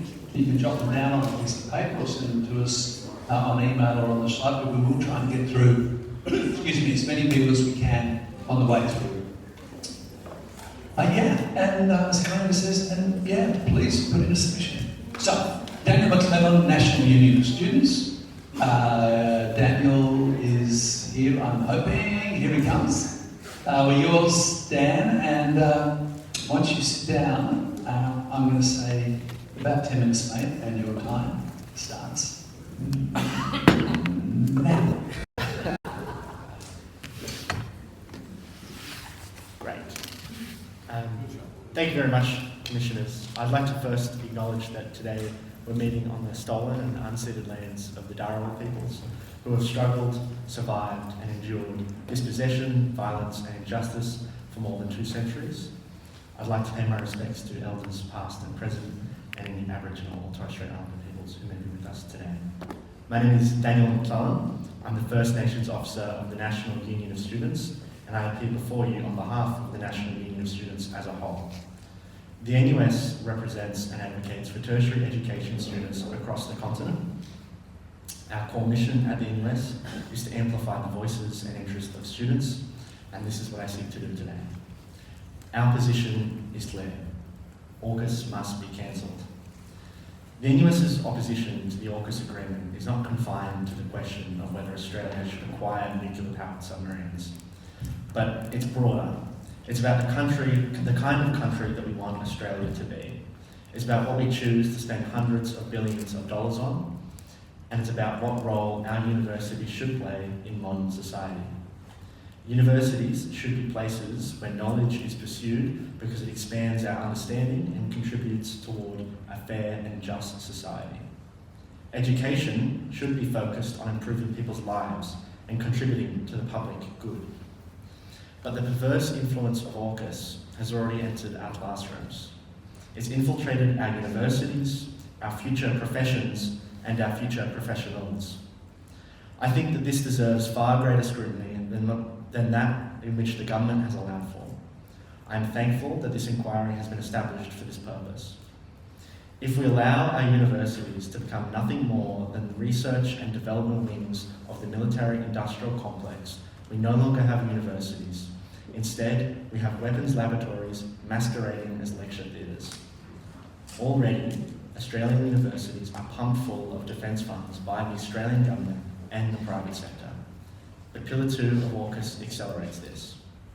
The Commonwealth's own description of Pillar 2 says that its purpose is to, and I quote, accelerate the development and delivery of advanced capabilities with a particular focus on near-term warfighting objectives. These are not my words. These are not the words of the NUS. These are the words of our own government. Let's all seriously think about what this pillar means when we apply it to the university context. If our universities are increasingly incentivised to pursue research because it satisfies defence objectives, then there is a fundamental question about the independence of that research. When researchers increasingly rely on defence funding, what do we honestly think will happen? What would be researched? New technologies for health and renewable energy? Not a chance. New weapons and technology to be used in wars? Almost certainly. The question has to be asked, are our students genuinely being educated? Or, rather, are we being used as pawns by military interests? So when I talk about and I say the militarisation of education, this is what I'm talking about, where our course content is shaped by private interests and government warmongering. Does anyone in this room seriously believe that a student should have to choose between making a livelihood or not contributing to the development of warfare? Academic freedom does not simply mean the freedom to say whatever you want in a lecture theatre or on campus.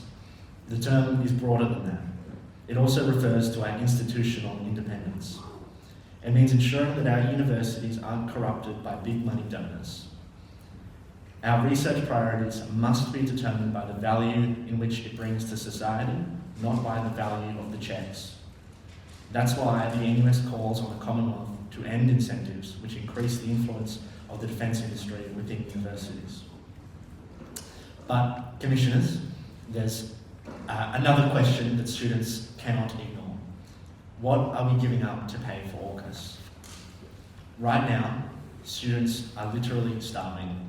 They're living in dilapidated student accommodation and racking up a gross amount of debt. And rather than help them or offer relief, we're going to spend billions of dollars for submarines that may never even arrive. Our resources are finite. $1 spent on one program is $1 not spent on another. So the government must carefully consider where our tax dollars are going. Can we justify to an Aboriginal student why they can't get more ab study that would help them feed themselves, but the United States can get $300 billion? I can't, and I doubt anyone from the government could either.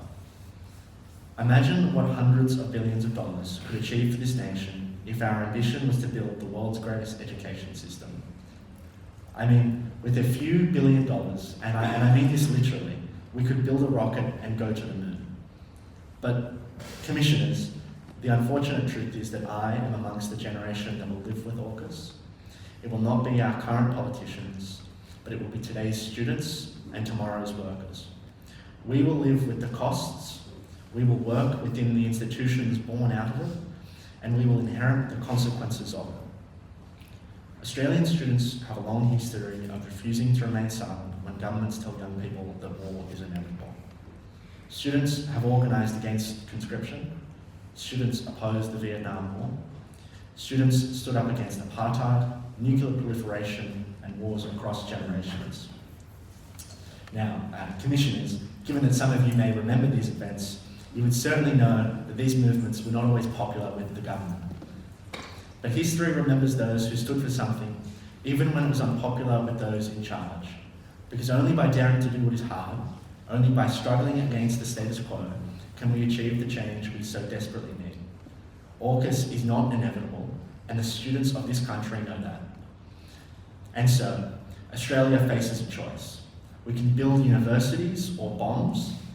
We can tell a struggling generation that hundreds of billions of dollars cannot be found to transform their lives. Or we can recognise the value of housing, humanity, and education. The National Union of Students chooses education over militarism. We choose professors over generals, and we choose textbooks over submarines. Thank you very much. Thanks very much, Daniel, and we appreciate hearing both from you and also from that cohort of the National Union of Students. I'll now invite Commissioners, if they wish to put questions of any kind, one or the other to you. And Carmen.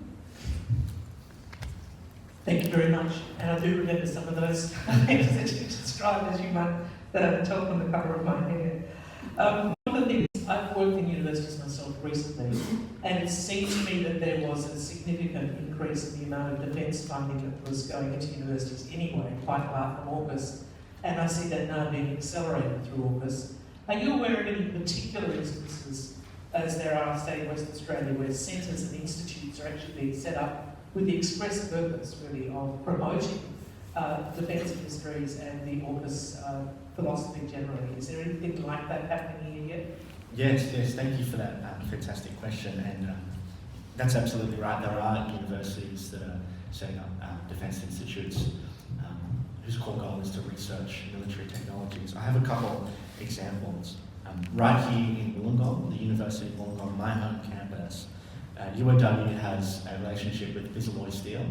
It's a manufacturer in Yankunytjatjara which provides hardened steel and then later on sells that to Israel, which is used to manufacture tanks and other armoured equipment, which is then used to demolish houses in the West Bank and demolish Gaza. That's a real example of how our universities are being funded by these defence contractors. But I have some other examples as well. In RMIT in Melbourne, there are literally too many defence relationships to name, but I picked out some few that I thought were interesting. Thales, a defence contractor, Boeing, a defence contractor, and they have, as I understand it, a relationship with the United States Department of Defence, which is, again, giving them money so that we are requiring students to fund a war effort. University of Melbourne's not immune from this, the Queensland University of Technology is not immune from this. I mean, this is a real issue which is spanning across our continent. Thank you. Oh, thanks for that, Daniel. Chris? Thanks, Daniel. I compliment you on reminding us that how we spend the government's money reflects what we might call national priorities, and you made an argument that said AUKUS is the wrong priority and education is the right priority. And that's okay. Look, I have looked at the Pillar 2 issues, and I know that the initial receipt in the university I work in was they were grateful for the funding, and they set about trying to find things to attract funding to do. But the point I really want to make and get your comment on, at your university, when I was the number 2 in Navy, I funded a research centre there from the Navy budget in marine science. And so I'm suggesting that it's not new for the military to fund research opportunities in the universities. And I guess the question that we need to ask ourselves is, how do we make sure we do the right kinds of things in our universities? And I suspect when you look through the list under Pillar 2, there are topics there you would prefer not done in universities and done elsewhere. Yeah, and if I can, I mean, we've got, this has been a growing trend for decades, where more and more funding year on year has been going to universities for defence-related purposes. But I mean, I would much rather see health research being funded in my university. I'd much rather see funding going towards the development of new infrastructure-related technologies, things that serve a public good rather than kind of a private interest. Thank you, Daniel. And Karina?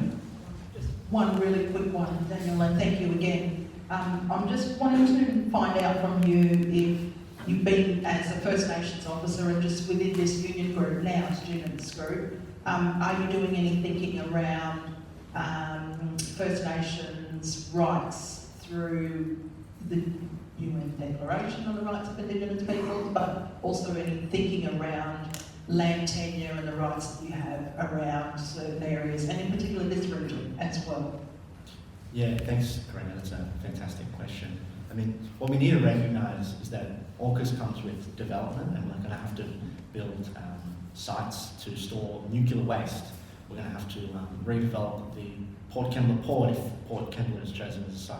And this is all going to compoundly impact on our First Nations peoples. We're going to have to tear up our land and our environment to place these facilities, and it's just not acceptable.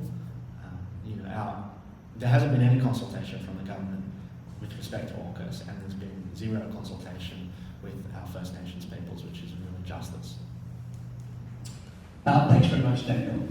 Just one quick question from me, just to get a sense of whether or not the NUS does have a formal engagement process with vice chancellors or staff associations, and if so, does it operate in each of the universities? Some of my esteemed commissioners probably know the answer to this, but I'm going to ask you anyway. Yeah, so the NUS is obviously the peak advocacy body for tertiary education students, and being the nature of that, it has a very close relationship with the NTEU, the Tertiary Education Union for our staff members. And then it also has relationships with Universities Australia and other different university advocacy bodies.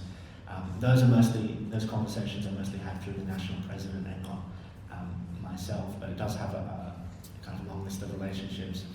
And the NUS is also comprised of member unions which operate on campuses. And so at Wollongong we have the Wollongong Undergraduate Student Association, which has a relationship with the NTEU and staff at UAW.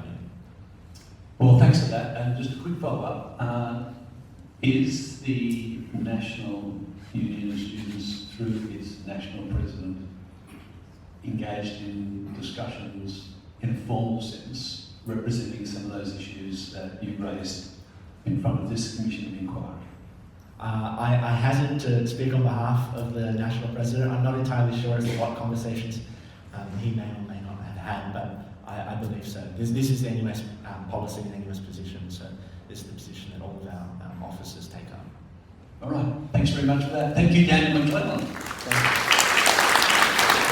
I see whether Kim Sadler is in the house? Kim, welcome. And we look forward to hearing from you as you come across to the table and to our favourite microphone, which is demanding that people get as close to it as they possibly can. I will. Thank you. Thank you for the opportunity to speak. I could just yell. Thank you for the opportunity to speak to you. I did write a submission. I'd also like to acknowledge we're meeting on Aboriginal land, the land of the Wadi people, and always was, always will be Aboriginal land. And this is inextricably linked to why Port Kembla and this whole community is opposed to AUKUS. I think you've already seen the response in the gallery. There's a huge rally just taking place outside where about 50 people died on the pavement and there was a nuclear accident. There's a mic, there's people singing, there's people speaking.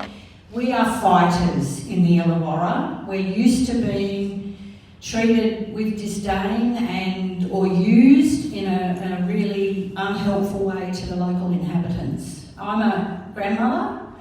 I retired 2 years ago. I thought I was going to lead a quiet life. That did not happen. I joined the peace group here. And I've always been against US bases. This is not a new topic to me. I went to Pine Gap in 1976 and I've been a firm opposer of US bases on our land. And I've studied what US bases have done in other locations and it's not good. We will gain no benefit. In fact, I think plenty of people have said we will get a lot of risks and a lot of losses if they decide to use this port to dock nuclear submarines. We have been anti-nuclear in this area for 46 years and we keep reaffirming that position in different ways. And last year we had 46 organisations sign on to the Port Kembla Declaration, which is an anti-nuclear, anti-AUKUS declaration. We have an active peace group which is called Wollongong. That's the group I chose to go and work with. I've just been out the front talking to people walking down the footpath. We were getting an amazing number of people coming up and asking why we're there, asking about the inquiry, checking on information that they either did or did not know. People wanting to join Wollongong, right? This happens everywhere we go. I do street stalls along with many other people here in Port Kembla and in other parts of Wollongong just to talk to people about this whole thing. You don't need to convince us in Wollongong that it's a liability, that it'll make us a target and that it will push out all of the growing jobs that are happening around the port. We've done an analysis through the Labor Council and various other contacts at the university that we currently got 14,000 jobs operating out of that port. The future plan for that port is to pick up the container stuff that will end up coming here from Port Botany. And green technology is the new way that we want to grow industry in the Illawarra. That's been a campaign going on for over 10 years. We are very well placed to be doing that kind of technology and to grow those kind of jobs. If we get a US base, and it's not just about a docking station for the American submarines, which are not likely to arrive before I'm dead, quite frankly. In my view, I think we'll get some pretty brumby offers between here and there. This community chooses and has chosen to work towards a safer, and protective sort of community where jobs can grow. We are already a coal port. We're already trying to adapt ourselves to new technologies. That's the road we've been on. We do not need a nuclear docking station, which from my knowledge of US bases is just a Trojan horse to get a US base on the east coast of Australia. So I don't believe that we've got anything to gain from that. I know from my study of US bases, they employ mainly US citizens. We don't have the nuclear technical expertise to even service those submarines. Our friends from the ETU have made a very clear position that they will not work in nuclear technology. It's not our future. And I speak as a woman who watches who are the biggest casualties of war and militarism. They are women and children. And we want to have our say about what our community looks like. And we are completely left out of this. There's no consultation. Now, some people will know I was a long-term member of the Labor Party. I'm no longer a long-term member of the Labor Party because of policies like this. But I talk to a lot of people who have and are still trying to fight this internally and who cannot believe that a Labor government is going down the road of doing this sort of deal with an American government, a Republican government headed by Trump, who by any measure of assessment is a lunatic and a warmonger, that we would even entertain the idea of assisting him. This community will fight it. We're good at fighting. We're good at winning on peace. And we grow. The more they push us, the bigger we will grow. And I want to say, we are not going to take this lying down.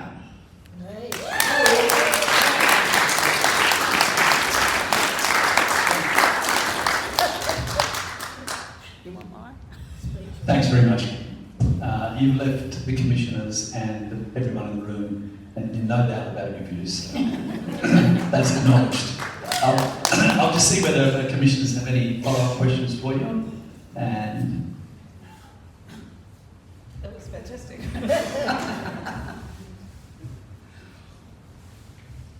Thank you very much. I can't let you go without asking you a question or two. And that relates really to your understanding of the why of it. You mentioned, your former membership of the Labor Party and the fact that you still have contacts there. As you thought about it, apart from reacting, and not feeling good about it, how have you speculated about the motivation behind this? We're struggling with this, obviously. Why was this entered into? What is the strategic rationale? Look, I think anyone who's been a foreign minister, a defence minister, a prime minister will tell you how the Americans bully. And I think Paul Keating described it best of all. They will bully, they will cajole, they will cross your doorstep, they will pressure you. So because we had a stupid prime minister in Morrison who'd already signed a deal and had locked us into a commitment, I think what we're watching is just going with the flow, but without any analysis, without any consultation. I know people who were former cabinet ministers who have told me that they were not part of the decision. So there was an inner cabinet that made the decision to go with AUKUS, and a lot of people who are currently in that government were not included in that decision. Now that tells you a lot. It tells you that it was done in secret, it wasn't an open process, that they were already told they were locked in and that it would cost a lot of money to pull out. So I think that's why this has happened, but I think that's really gutless, and I expect a lot better of a Labor government than we've seen around the AUKUS deal.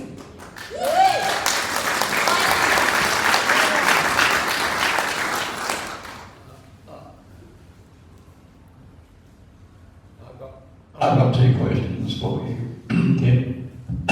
Firstly, this government has been shoveling money into the industrial bases in the UK and the US. When I asked for someone to show me where the money was spent, the answer is they don't know. Secondly, I think you probably do know that if nothing comes of the whole deal, that money's gone, it's got lost. So that's my first point, what we think about that and how soon should we potentially stop making those payments. And the second question of mine comes back to your comment about protest. I'm old enough to remember the anti-Vietnam War protests. I'm wondering what it might take to have the current government change its mind, and if you had a view on that. Yeah, I do actually, because we talk about it within our peace group. I'm a very young veteran at the time of the Vietnam War. My husband was a sister. It took a lot longer to turn public opinion around on that. But essentially, it took about 8 years, really, to get full government turnaround. I mean, lucky we got off, really. But on anti-apartheid, it took a lot longer. It took over 20 years. And we're following a lot of the lessons of that right now. But the reality is the world and history can change quite quickly. And in fact, in this current really volatile sort of environment, and we get more and more people speaking up, like you're getting through this inquiry, this does not make us safe. It does not present us with a defence policy of any way, shape or form. It puts us in grave danger with people that weren't even our enemies but could become our enemies, and we make ourselves a much bigger target. So, look, I have to be hopeful. I'm running out of time. I'm 70. I'm sick of having to be a peace activist all my life because we've actually gone backwards with this deal, gone backwards in a huge way. And we owe it to the young people like Daniel to actually get a backbone, stand up and fight it in any way we can. We know it's a dud. We know we're going to get ripped off. We know we've already wasted a whole lot of money.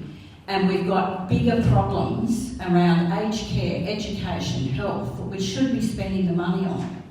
And to be frank, look, just basic border protection is not covered by 3 submarines that are not going to come for another 30 or 40 years. I mean, the submarine technology, as one man said on the footpath today, it's obsolete now. It will be even more obsolete by the time we actually, apparently, will get one. If you watch the war in Iran, old technology has beaten new technology. You know, they'll spend money until there's none left, because they're making money out of those arms. But essentially, Australia is a very large island with a very big coast to protect. And we are not at war with anyone. And we have not been at war for the best part of our existence, except the war we waged on Aboriginal people. So we should be providing leadership in this space. We were one of the first countries to broker the friendship with China. And they're our biggest trading partner. Like, which part of this does not make any sense? It's just like pouring money down a hole. And we know that Trump, even if Trump's gone, the Americans will continue to want us to pour money into that hole. We don't even see the communications that leave Pine Gap. We never have. They go straight to Diego Garcia and then to Washington. We can't even go, oh, excuse me, could we just have a look at that?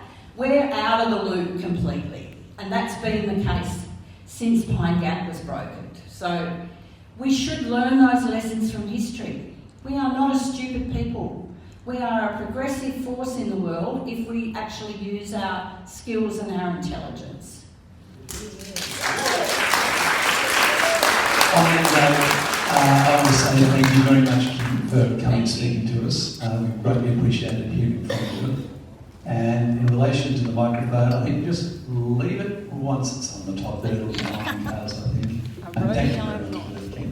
Thank you. We're going to hear our next speaker, Anthony, your surname, please. Samorans. Maybe pronouncing it incorrectly, so apologies there. Come on down. And the Youth Action Committee for the South Coast Labor Council. And it's great to see young people coming to Zoom as well.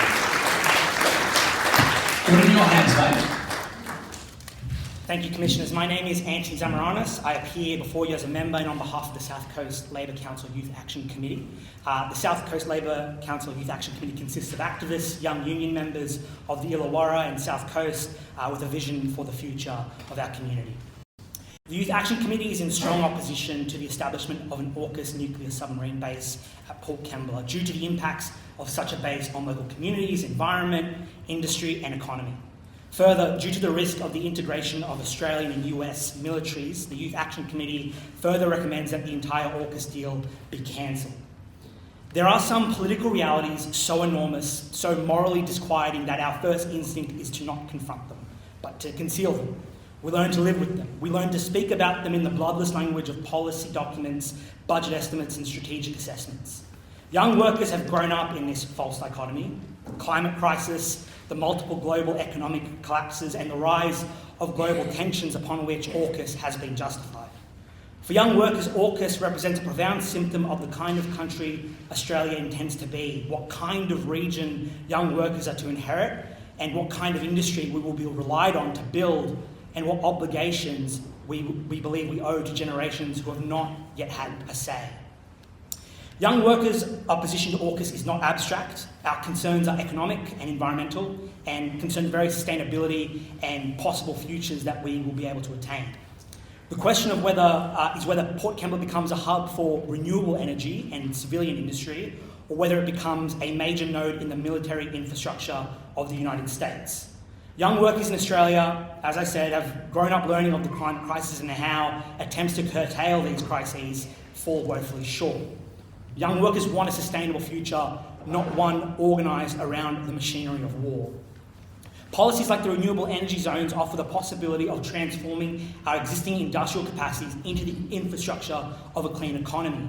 Our steel workers, engineers, electricians, fabricators, transport workers and tradespeople possess precisely the skills that a just transition requires.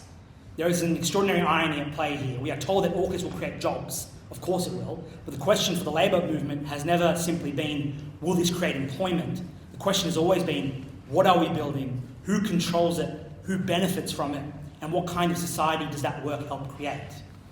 Young workers want our industrial skills utilised to build communities, not the capacity to destroy them.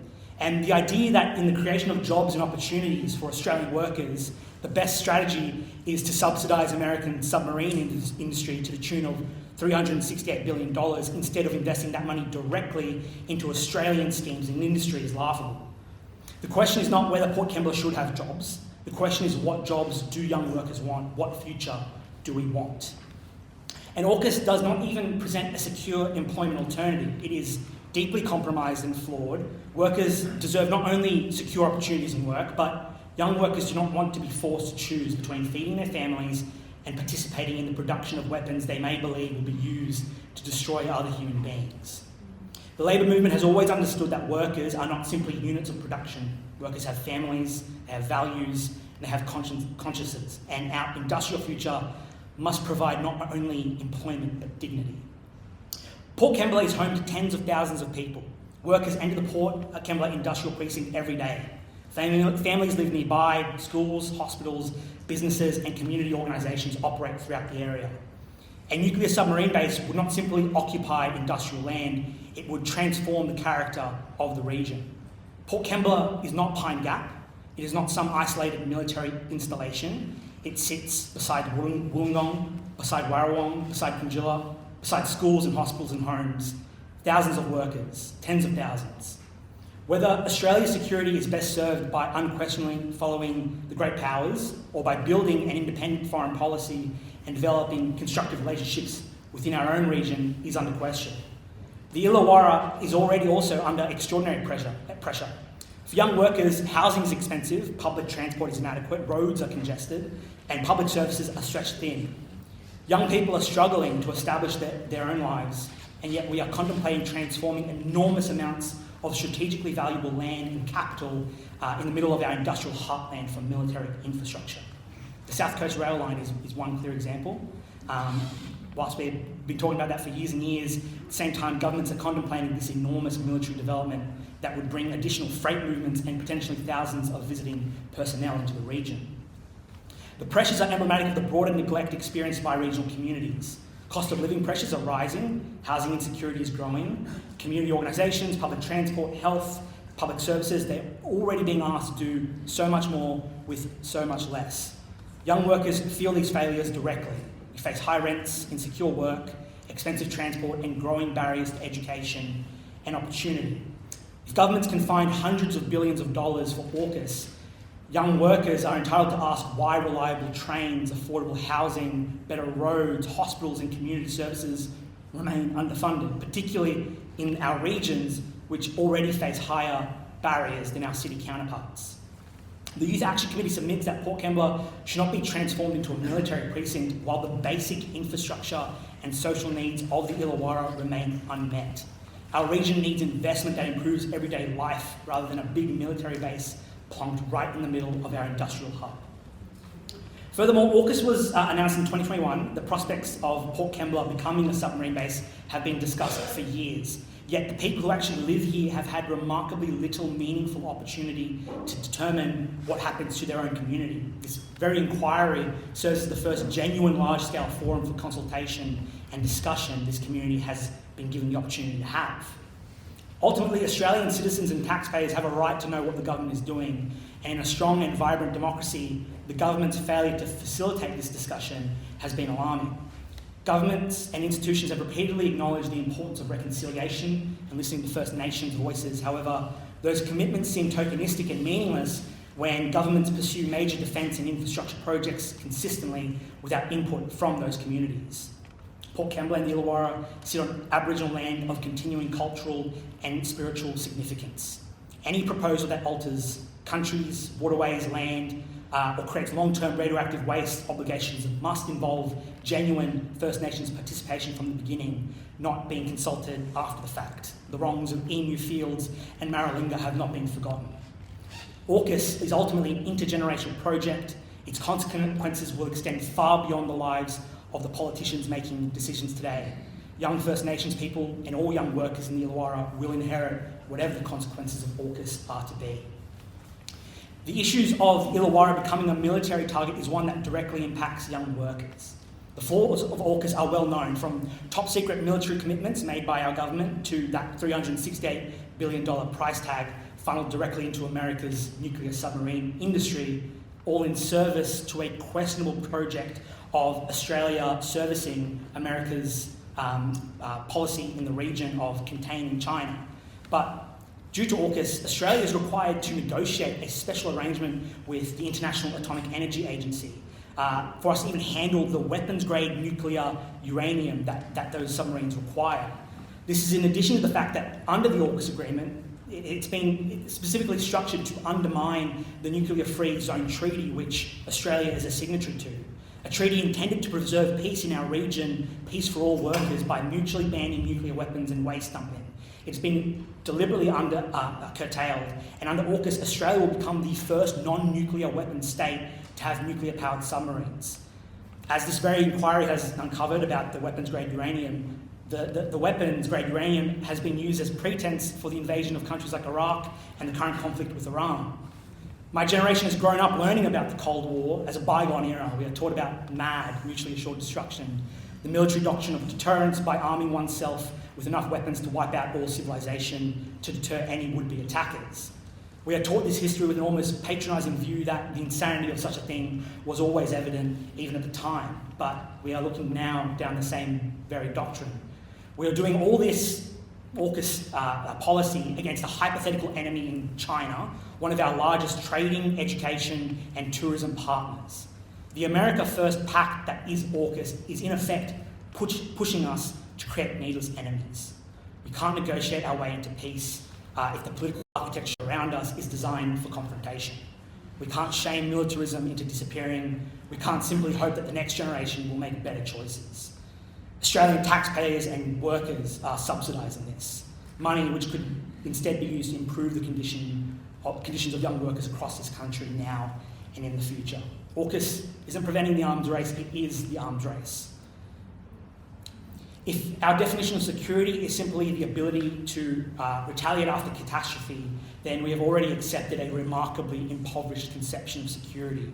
Real security for young workers is having somewhere to live, having a job, being able to see a doctor, being able to catch the train that works, an education without having decades of debt, and knowing that your community will be there for you when you need it. Economic and social security are the real security that young workers want and need. That $368 billion price tag, at some point a number becomes so large that it ceases to mean anything at all. For young workers and taxpayers, the real questions we ask ourselves is, what are we being asked to give up? My parents were second-generation immigrants, the first in their families to go to university. They went to UAW in the 1980s when a university education was free and accessible to all, because governments of the time gone by believed in that moral truth that higher education is a right. The fact that current generations must pay for tertiary education is a deeply disappointing failure, a failure on that very basic pillar of our society, that the next generation of workers should have it better off than the last. Instead of paying for submarines we might never get, we are giving up increased rent assistance, pay rises for workers, Medicare rebate changes, increase in career payments, revitalising our public transport sector and job seeker. Young workers are starved for the Chifley or Whitlam era reform and programs that uplifted our parents' and grandparents' generations and uplifted our country and all workers. When we're talking about defence, there's always another $1 billion to allocate. When the subject is social welfare and public goods that directly benefit workers, there's always an issue. When it is universities, we have to compromise due to profitability. When it's public transport, we have to compromise on affordability. When it's the NDIS, we have to compromise due to sustainability. For AUKUS, there's no austerity, there's no ceiling, there is no difficult choice, just another $1 billion to be spent. In preparing these submissions, I could not help but be reminded of books like Slaughterhouse-Five and All Quiet on the Western Front. The children's crusade always begins with young workers swept up by the false fervour of war and conflict. For young workers, we ultimately know that it is the workers of the world who will pay the price if tensions ever escalate into military conflict. It is the workers who are called to fight, whose lives are lost, and who will see their communities destroyed by wars that were not of their own choosing. Young workers are opposed to an AUKUS submarine base in Port Kembla, and through our solidarity with all workers, we are opposed to an AUKUS submarine base anywhere. Young workers want and need to reprioritise the welfare state and public goods to address what Gough Whitlam so rightly termed as nothing less than this human and national waste. Thank you.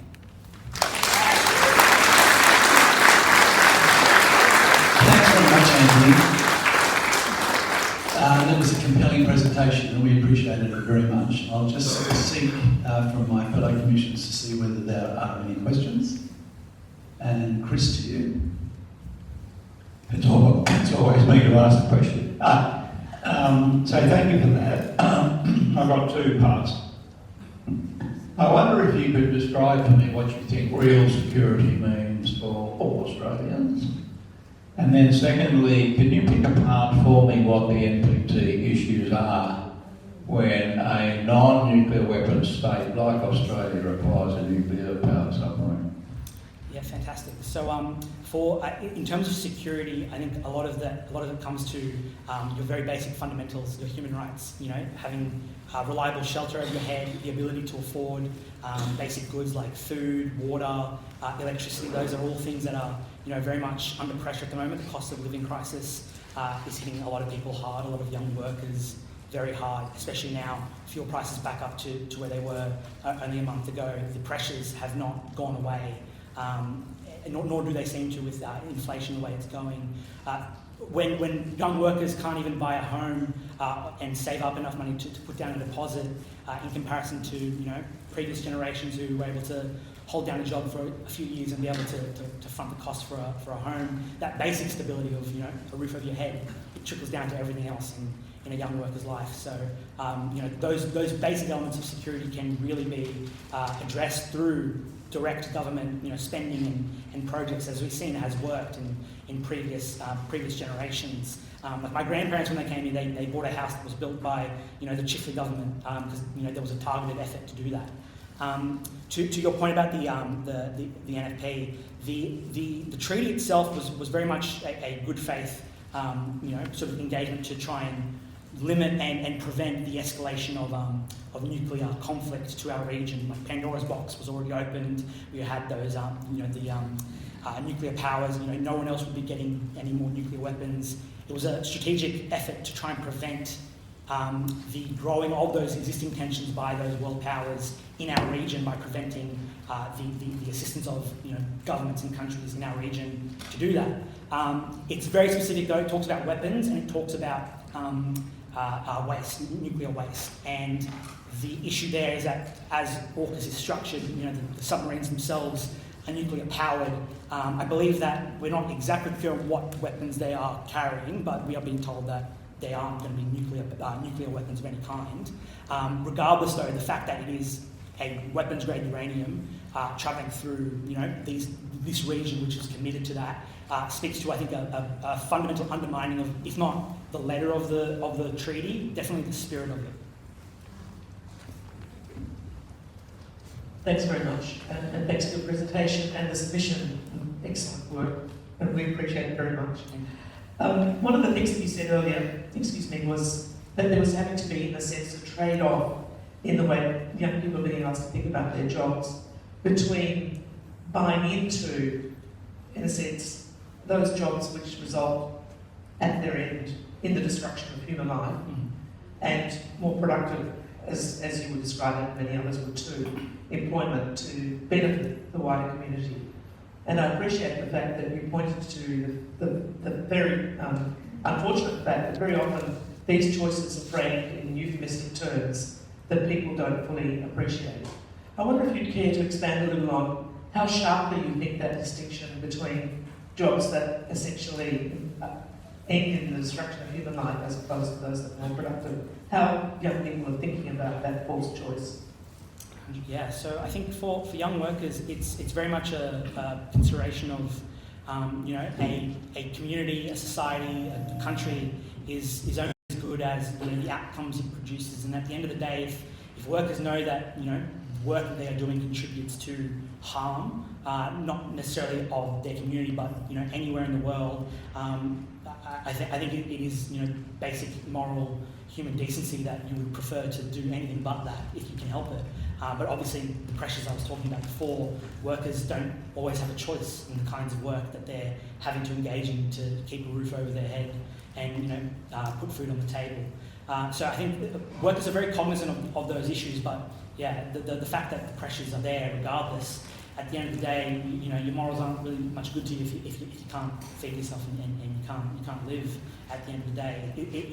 It speaks to, I think, the psychological impact that I don't think has been very well researched or is fully understood by workers.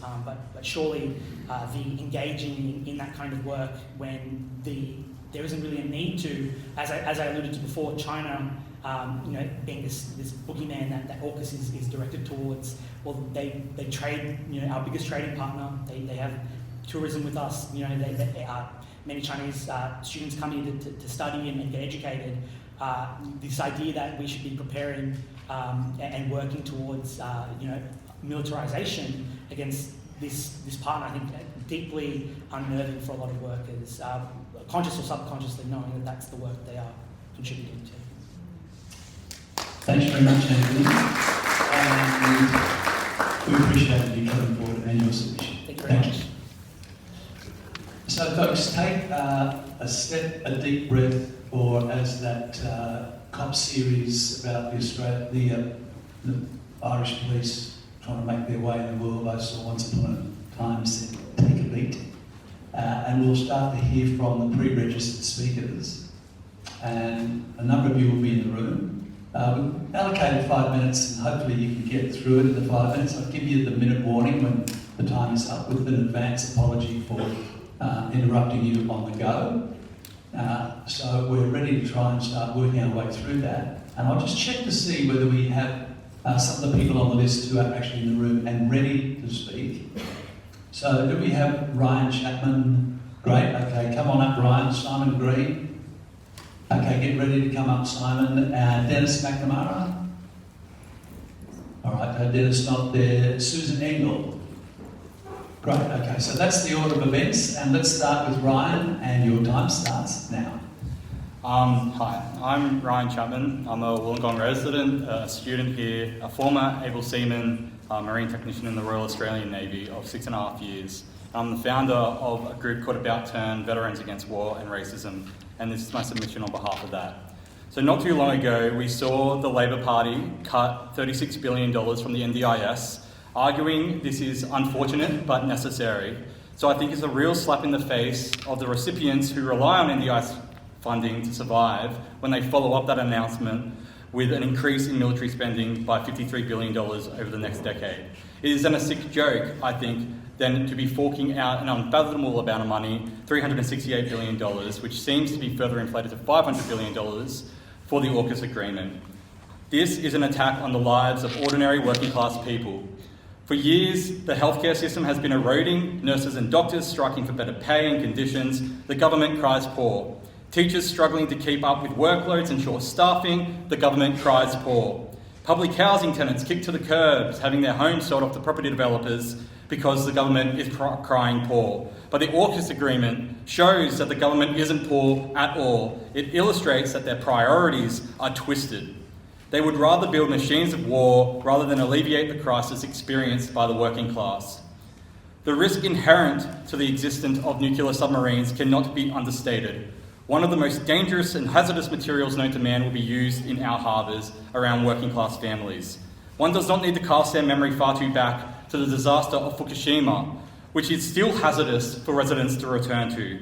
The safe storage of nuclear waste, such as irradiated water from the cooling systems, is not guaranteed, cannot be guaranteed. A decade after the disaster, Fukushima released stored irradiated water back into the ocean.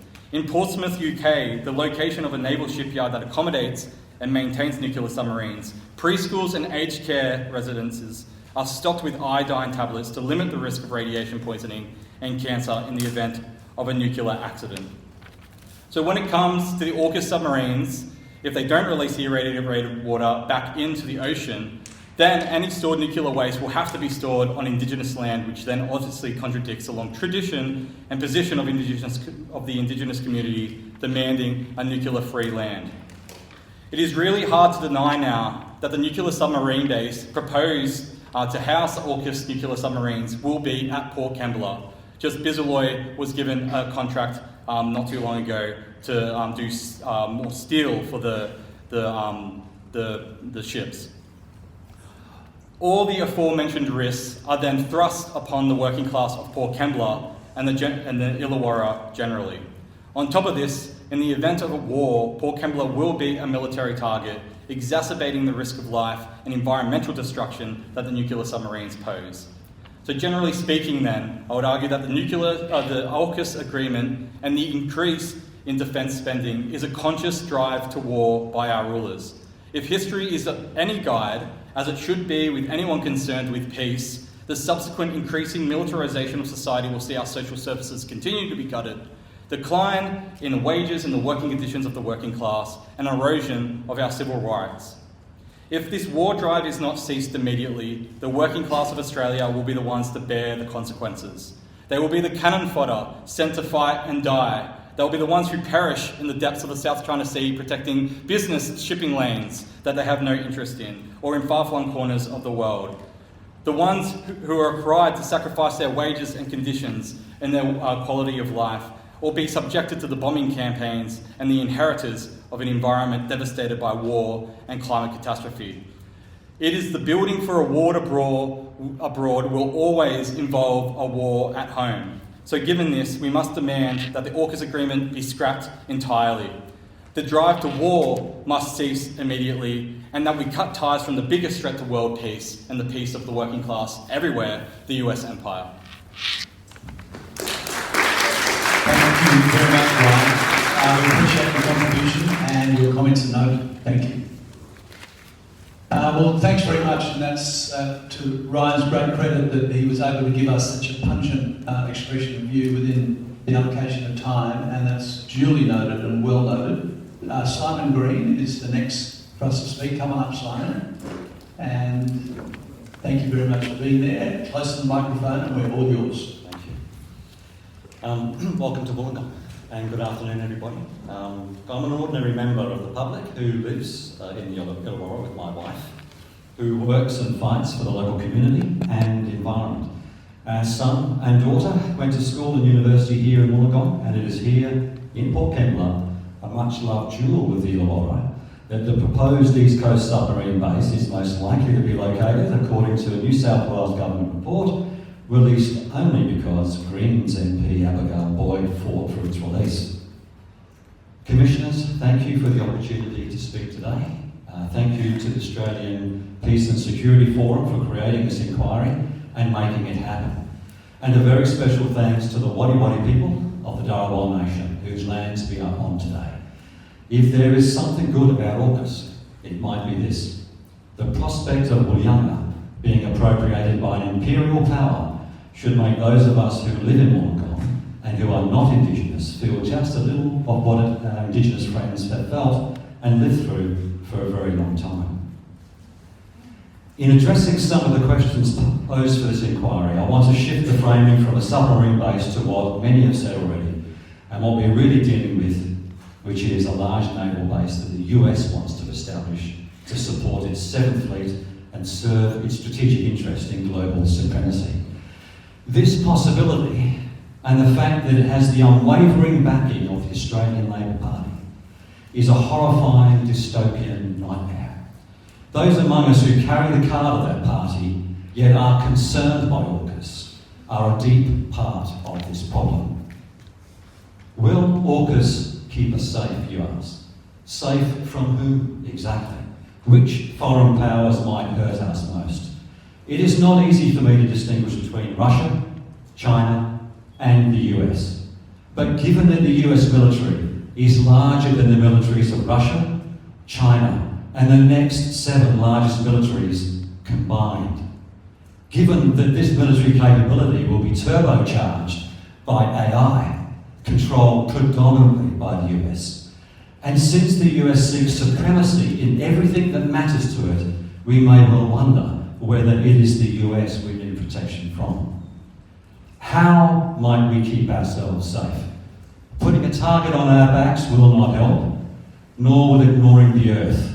The progressive left in this country senses the earth and the environment in its mission.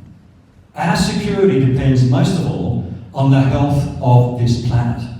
And the biggest threat to that security by far is the US. Its enormous military and the military industrialists who drive it. Keeping us safe will require us to halt the crumbling of our democracy, which we see in real time at the hands of the major political parties. Consider, for a moment, our government's big investment in an AUKUS command within the Australian Police Force against the backdrop of complete government silence about AUKUS.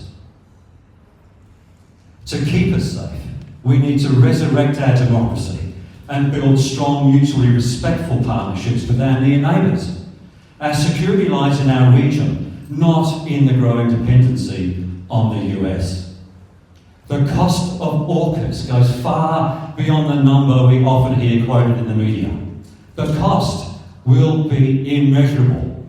What exactly is the cost of another foreign invasion to our Indigenous friends?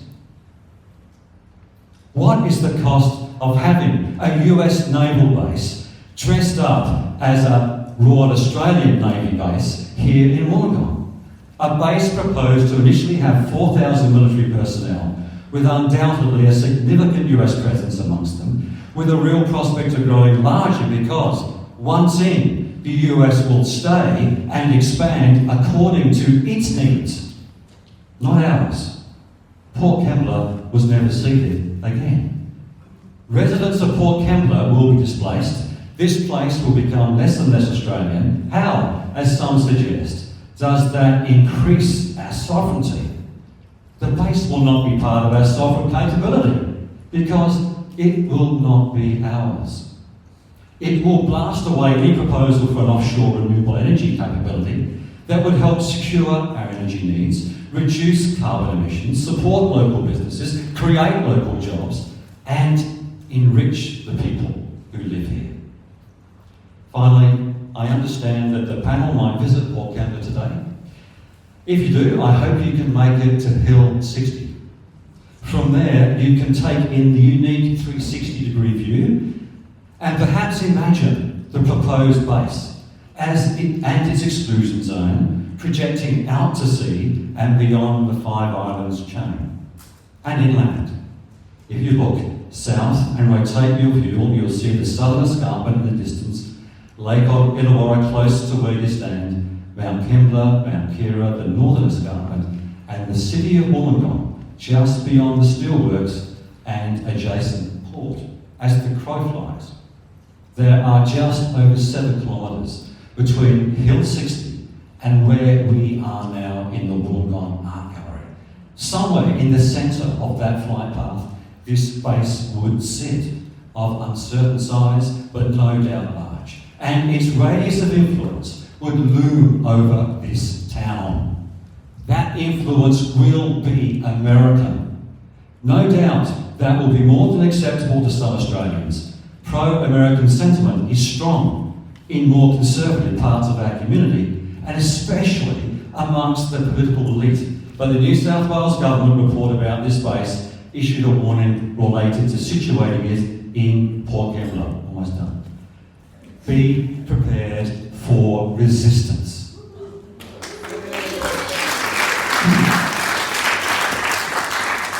From us, Commissioners, I hope in your final report that you do not underestimate just how strong that resistance might be and what it might cost this community.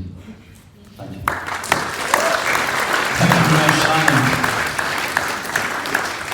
We are appreciating the robust and the direct and the very strong representations that we're receiving from community.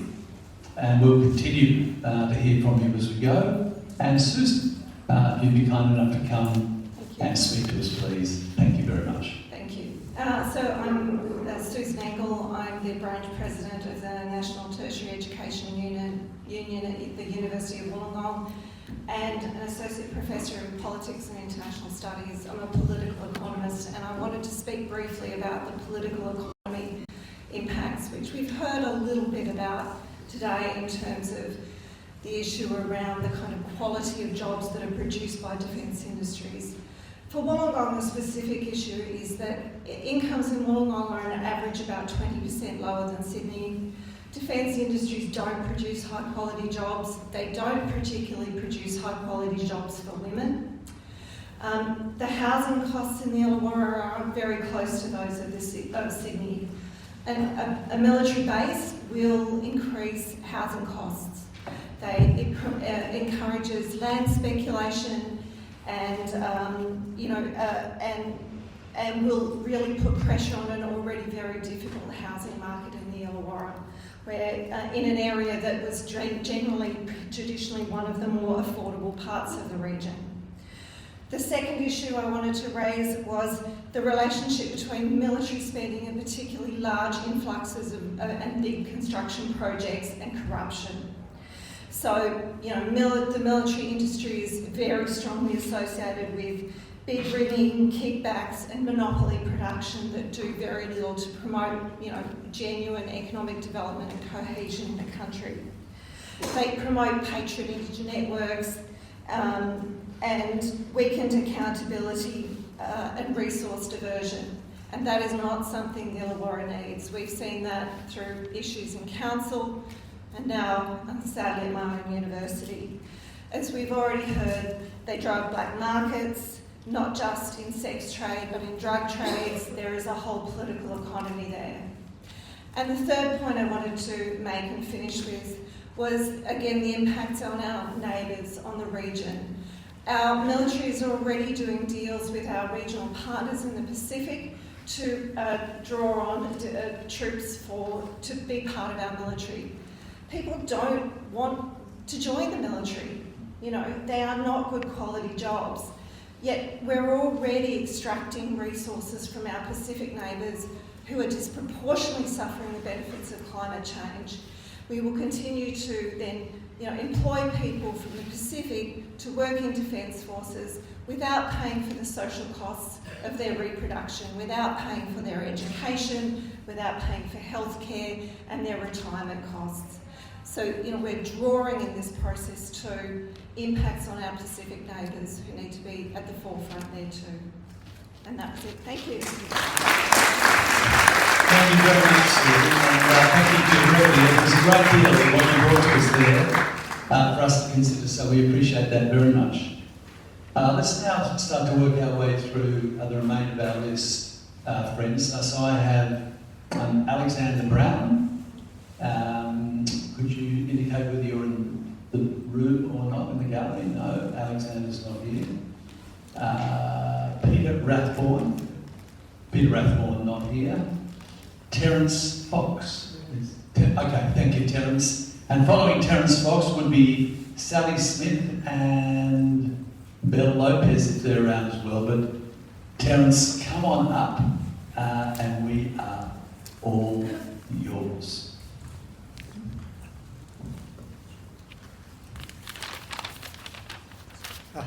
Wrong bit of paper. Honestly, I'm surrounded by bits of paper. I know what it's like. Yeah. It'll be there somewhere. Well, it was a bit of a rush getting here today. No, that's all right. It'll be one of those pockets. I hope so. Yeah, you can be sure of it. If not, you can probably remember it. Here we are. Right. Right, sorry about that. No worries. Terry Fox, really, not Terence. Sorry, gotcha. My thanks and congratulations go to those who have organised this public inquiry. You were doing a job which should have been done by previous coalition governments and especially by the present Labor government, which yet again has been found wanting. This public inquiry is a great exercise in participatory democracy, and we should have much more of it. As Andrew Fowler has explained so well, the AUKUS project was conceived in secrecy behind closed doors, is shrouded in half-truths, lies and deliberate manipulation of the truth. One major consideration is the expenditure of huge sums of public money, and expenditure which in all likelihood will, at best or worst, provide us with a few second-hand nuclear-powered submarines. Well, I wouldn't even buy a second-hand car from the US. Our national security should start at home. Far too many of our people live with dreadful daily insecurity. The billions of dollars which have been paid to the US war machine and the many more billions which are promised would be far better spent on housing, healthcare, education and aged care, in which I have a vested interest. Now in my 90th year, I have lived the last 60, that is, since the American war in Vietnam, in the belief, now stronger than ever, that we should at best maintain a friendly distance from the US. Instead, we have gone the other way, and at an ever-increasing pace. The result? We are no longer the sovereign nation we should be. As Clinton Fernandez reminds us, we have allowed our nation to become a sub-imperial power, a subservient lackey within the US empire. The AUKUS deal takes us even further down that perilous path. And as John Menadue put it some 4 years ago in Pearls and Irritations, our dangerous ally could drag us into war with China if we continue to act as a proxy or deputy sheriff for the US. Malcolm Fraser was right about our dangerous ally. The US is the most aggressive, violent country in the world. The US has been almost perpetually at war. Time and again we have allowed ourselves to be drawn into the imperial wars of the UK and the US. We have forfeited our strategic autonomy. There may be those in government and military circles in the US and the UK and here in Australia who earnestly believe the fantasy that we can, within a few years, obtain those wonderful nuclear-powered submarines. But there must be others, especially those in the US, who know damn well that given the severe constraints placed on struggling US and UK shipyards, this is indeed most unlikely. What then do those hard-nosed militarists really want? I suggest that their promise of nuclear-powered submarines is nothing more than bait, and they have caught us hook, line and sinker. For what they want, above all, is to have their own submarine bases here in Australia. One on the west coast, Stirling, the other on the east coast at a location yet to be announced. And we know the most likely place is right here, Port Kembla. It is estimated that the US has between 750 and 800 overseas military bases, some of which have been attacked during the US's ill-conceived war with Iran. The US has made it quite clear that Stirling and its other Australian facilities are no different to their many other bases. We have just been told that by 2030 there will be some 2,300 US military personnel, contractors and families, all connected to their submarine base located in the Stirling area.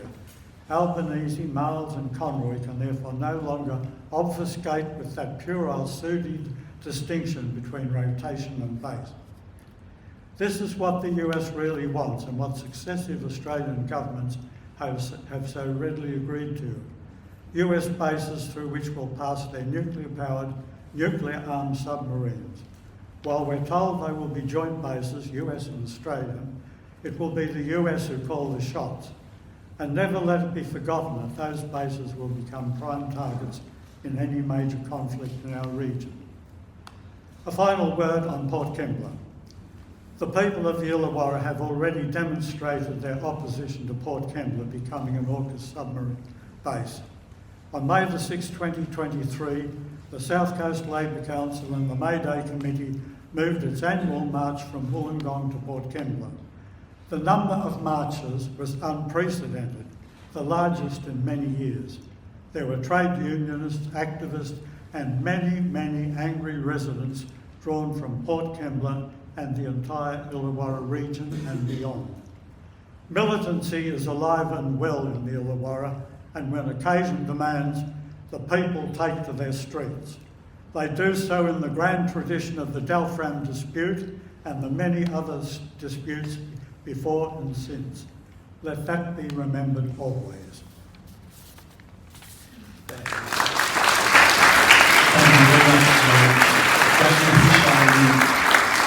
We have heard from the young and we've heard from the wise today, and it's been a great pleasure to hear from that full range of the citizens of the Illawarra and particularly of Port Kembla. So Sally Smith is the next person on my list. And if Sally is in the room, could she come forward? If she's not in the room, I will move across to, I think it's Belle. Just let me throw my glasses on for a second. Belle Lopez, Brett Burrell. I'll keep on working my way through. Kevin Watches, Jem Ronald. I do believe Jem was here at one point because I did see it coming up the stairs. There we are, so Jem's not here. No, we're on time, I think. In any event, if she should come, we'd love to hear from her, of course. Rick Gainford, I think he's definitely not here, as I know Rick from the fact that I spent some time over the other side of the hill. Jack Simmons. Jack Simmons, not here. John Reynolds. Do we have John Reynolds? We do. John. Yay, fine. Okay. Thanks very much, John. We are all yours. My name is John Reynolds. I'm with a group called Dare to Struggle Films, and we're involved now in producing a film around the weapons industry. And I've just got back from the US and the UK investigating their weapons industry. Now we're doing the filming around here. And a couple of issues that I'd raise. Through the media and the politicians, where the predominant selling of the AUKUS, particularly AUKUS Bill 1, is jobs, that it's going to create an awful lot of jobs in Australia. My reading of what's really going to happen is that it's providing the defence primes, the weapons industry, a very healthy 30-year cash flow. in relationship to that $368 billion. If you look at the at AUSPA and the submarines, the SSN AUKUS submarines there, the prime beneficiaries of that are the UK weapons manufacturers BAE Systems, Rolls-Royce and Babcock. They're really running and developing the show there as well. Babcock's working in Stirling in terms of setting up the systems there. The weapons systems are being set up by Raytheon, Thales and General Dynamics. And so most of that money is going to end up with the shareholders of the weapons industry. In terms of the Virginia-class submarines, they're now being constructed by General Dynamics and Huntington Ingalls, with Raytheon, Lockheed Martin and Northrop Grumman involved in the systems and the weapons installations there. So it's really a financial bonanza which is being shifted into the bank accounts of major multinational weapons corporations, as opposed to what everyone is here is saying, where where money should be effectively spent.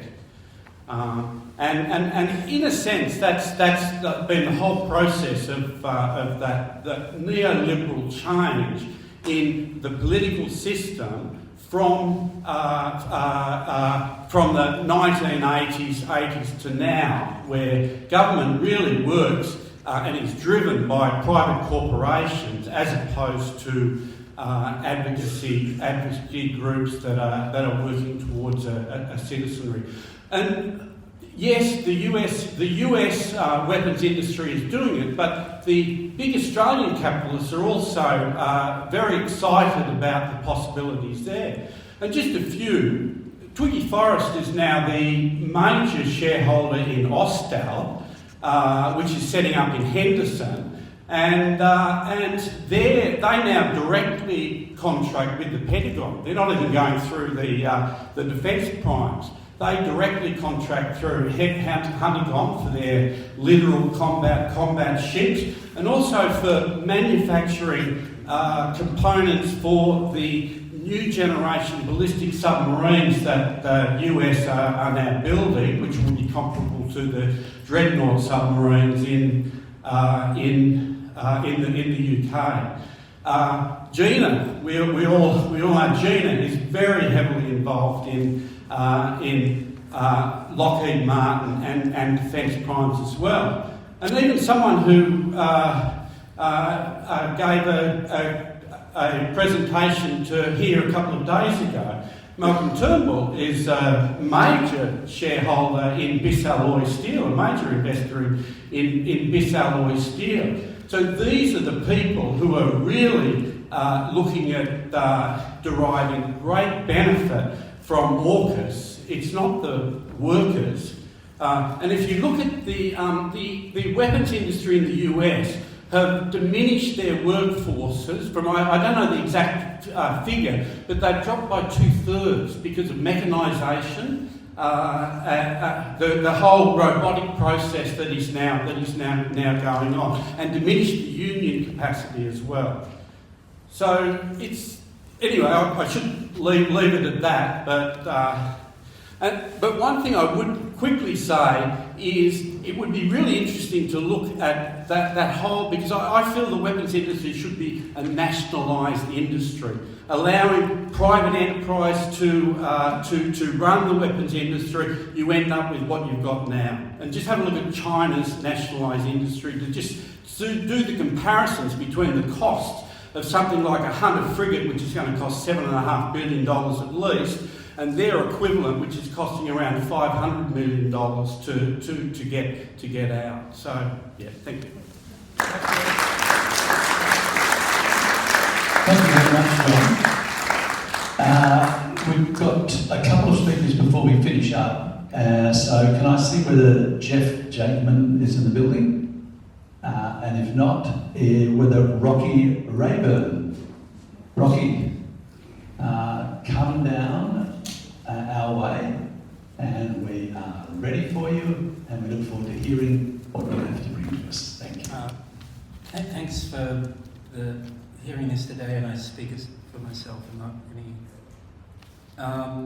I see this as a giant patronage payment to our security sponsor, and it's rife for profiteering, war profiteering, which is something we should all be against. I've got a bunch of points, so I'll do them in no particular order. I think there's a lack of vision from our military security establishment. There's peace studies, there's neutrality studies, there's thinking about how we could reinterpret our security, things like non-alignment, having good relationship with our regional neighbours, and collective security. I don't think it's a pragmatic military solution for Australia's defence. It's the wrong solution. It's offensive. It's an offensive solution. I think Keating spoke really eloquently about that. And there are doubts moving into the future about the survivability of this weapons platform. People who watch military stuff will know there's quantum radar, there's equivalents in ocean surveillance. So it may not even be, I don't know what the word is, it's not stealth, but quiet or whatever going into the future. And for a lot less money, if you follow the recent rounds of war around the planet, the thinking of, I don't know if it's the academic institutions where they study this stuff, it's moving towards drones, we're getting AI, we're getting all these other weapons platforms. So if you just parked your one's reservations about war and just thought, well, what's the best return on investment I can get for bang for buck? It wouldn't be this. Hence why I think it's a patronage payment. Wollongong is often, people often say, and I've been guilty of this in the past, saying, oh, well, you're already a nuclear target. And if you look at the violence in West Asia this year, the war in West Asia on Iran, and modern conventional missiles, we wouldn't need to be. You could take out the blast, you could take out the plant with a conventional munition. So we're probably not a. It's probably doable with, the missiles you're seeing coming out of Iran. So this would make us a nuclear target. In which case, people ask about what are our civil defence? Where's the discussion about civil defence and bunkers? If we're going to be a nuclear target, where's my shelter that I go to in the event that you put a nuclear target on my family's, we're within range of just the blast that would come off. The sort of weapon that they're talking about would affect great numbers of people down here. What's the notification system? Just self-interest. The stuff that I've listened to says this is a breach of the NPT. You'll hear other countries complain about this. And this would also lead to a regional arms race, or accelerate the regional arms race, and give covers to other nations to creatively reinterpret the NPT, when the NPT really, the weapons-bearing nations should be drawing down their reserves as they're required to do. And that should be the focus of not expanding the number of nations that have access to uranium-234. There's a really concerning issue with, I think it's pillar 2, the secrecy for science and research. I could have the wrong pillar there. That it's going to lock Australian research institutions and sort of our best and brightest out of global south scientific relationships. And if you track patents that are happening across the planet, that's shifting. There's a reshift towards the south. And we really want to be aligned with, not aligned, we need to be engaged where that scientific research is happening, and I'm concerned about the secrecy and the institutions and all the NDAs and stuff like that that lock us out. And the last thing you probably heard a lot of here today is opportunity costs. Wollongong has a terrible housing situation. Rents are sky high. Our education institutions are slipping in their rankings globally. We've got growing inequality. And what else could we do with this sort of money in terms of domestic innovation, advanced manufacturing? And it's a lot of money. It's right for growth. Anyway, thank you for your time. Cheers. Thank you very much, Thanks, mate. Thank you everybody that has come and presented to us today. It's really been an incredibly good day and a very helpful day for this commission.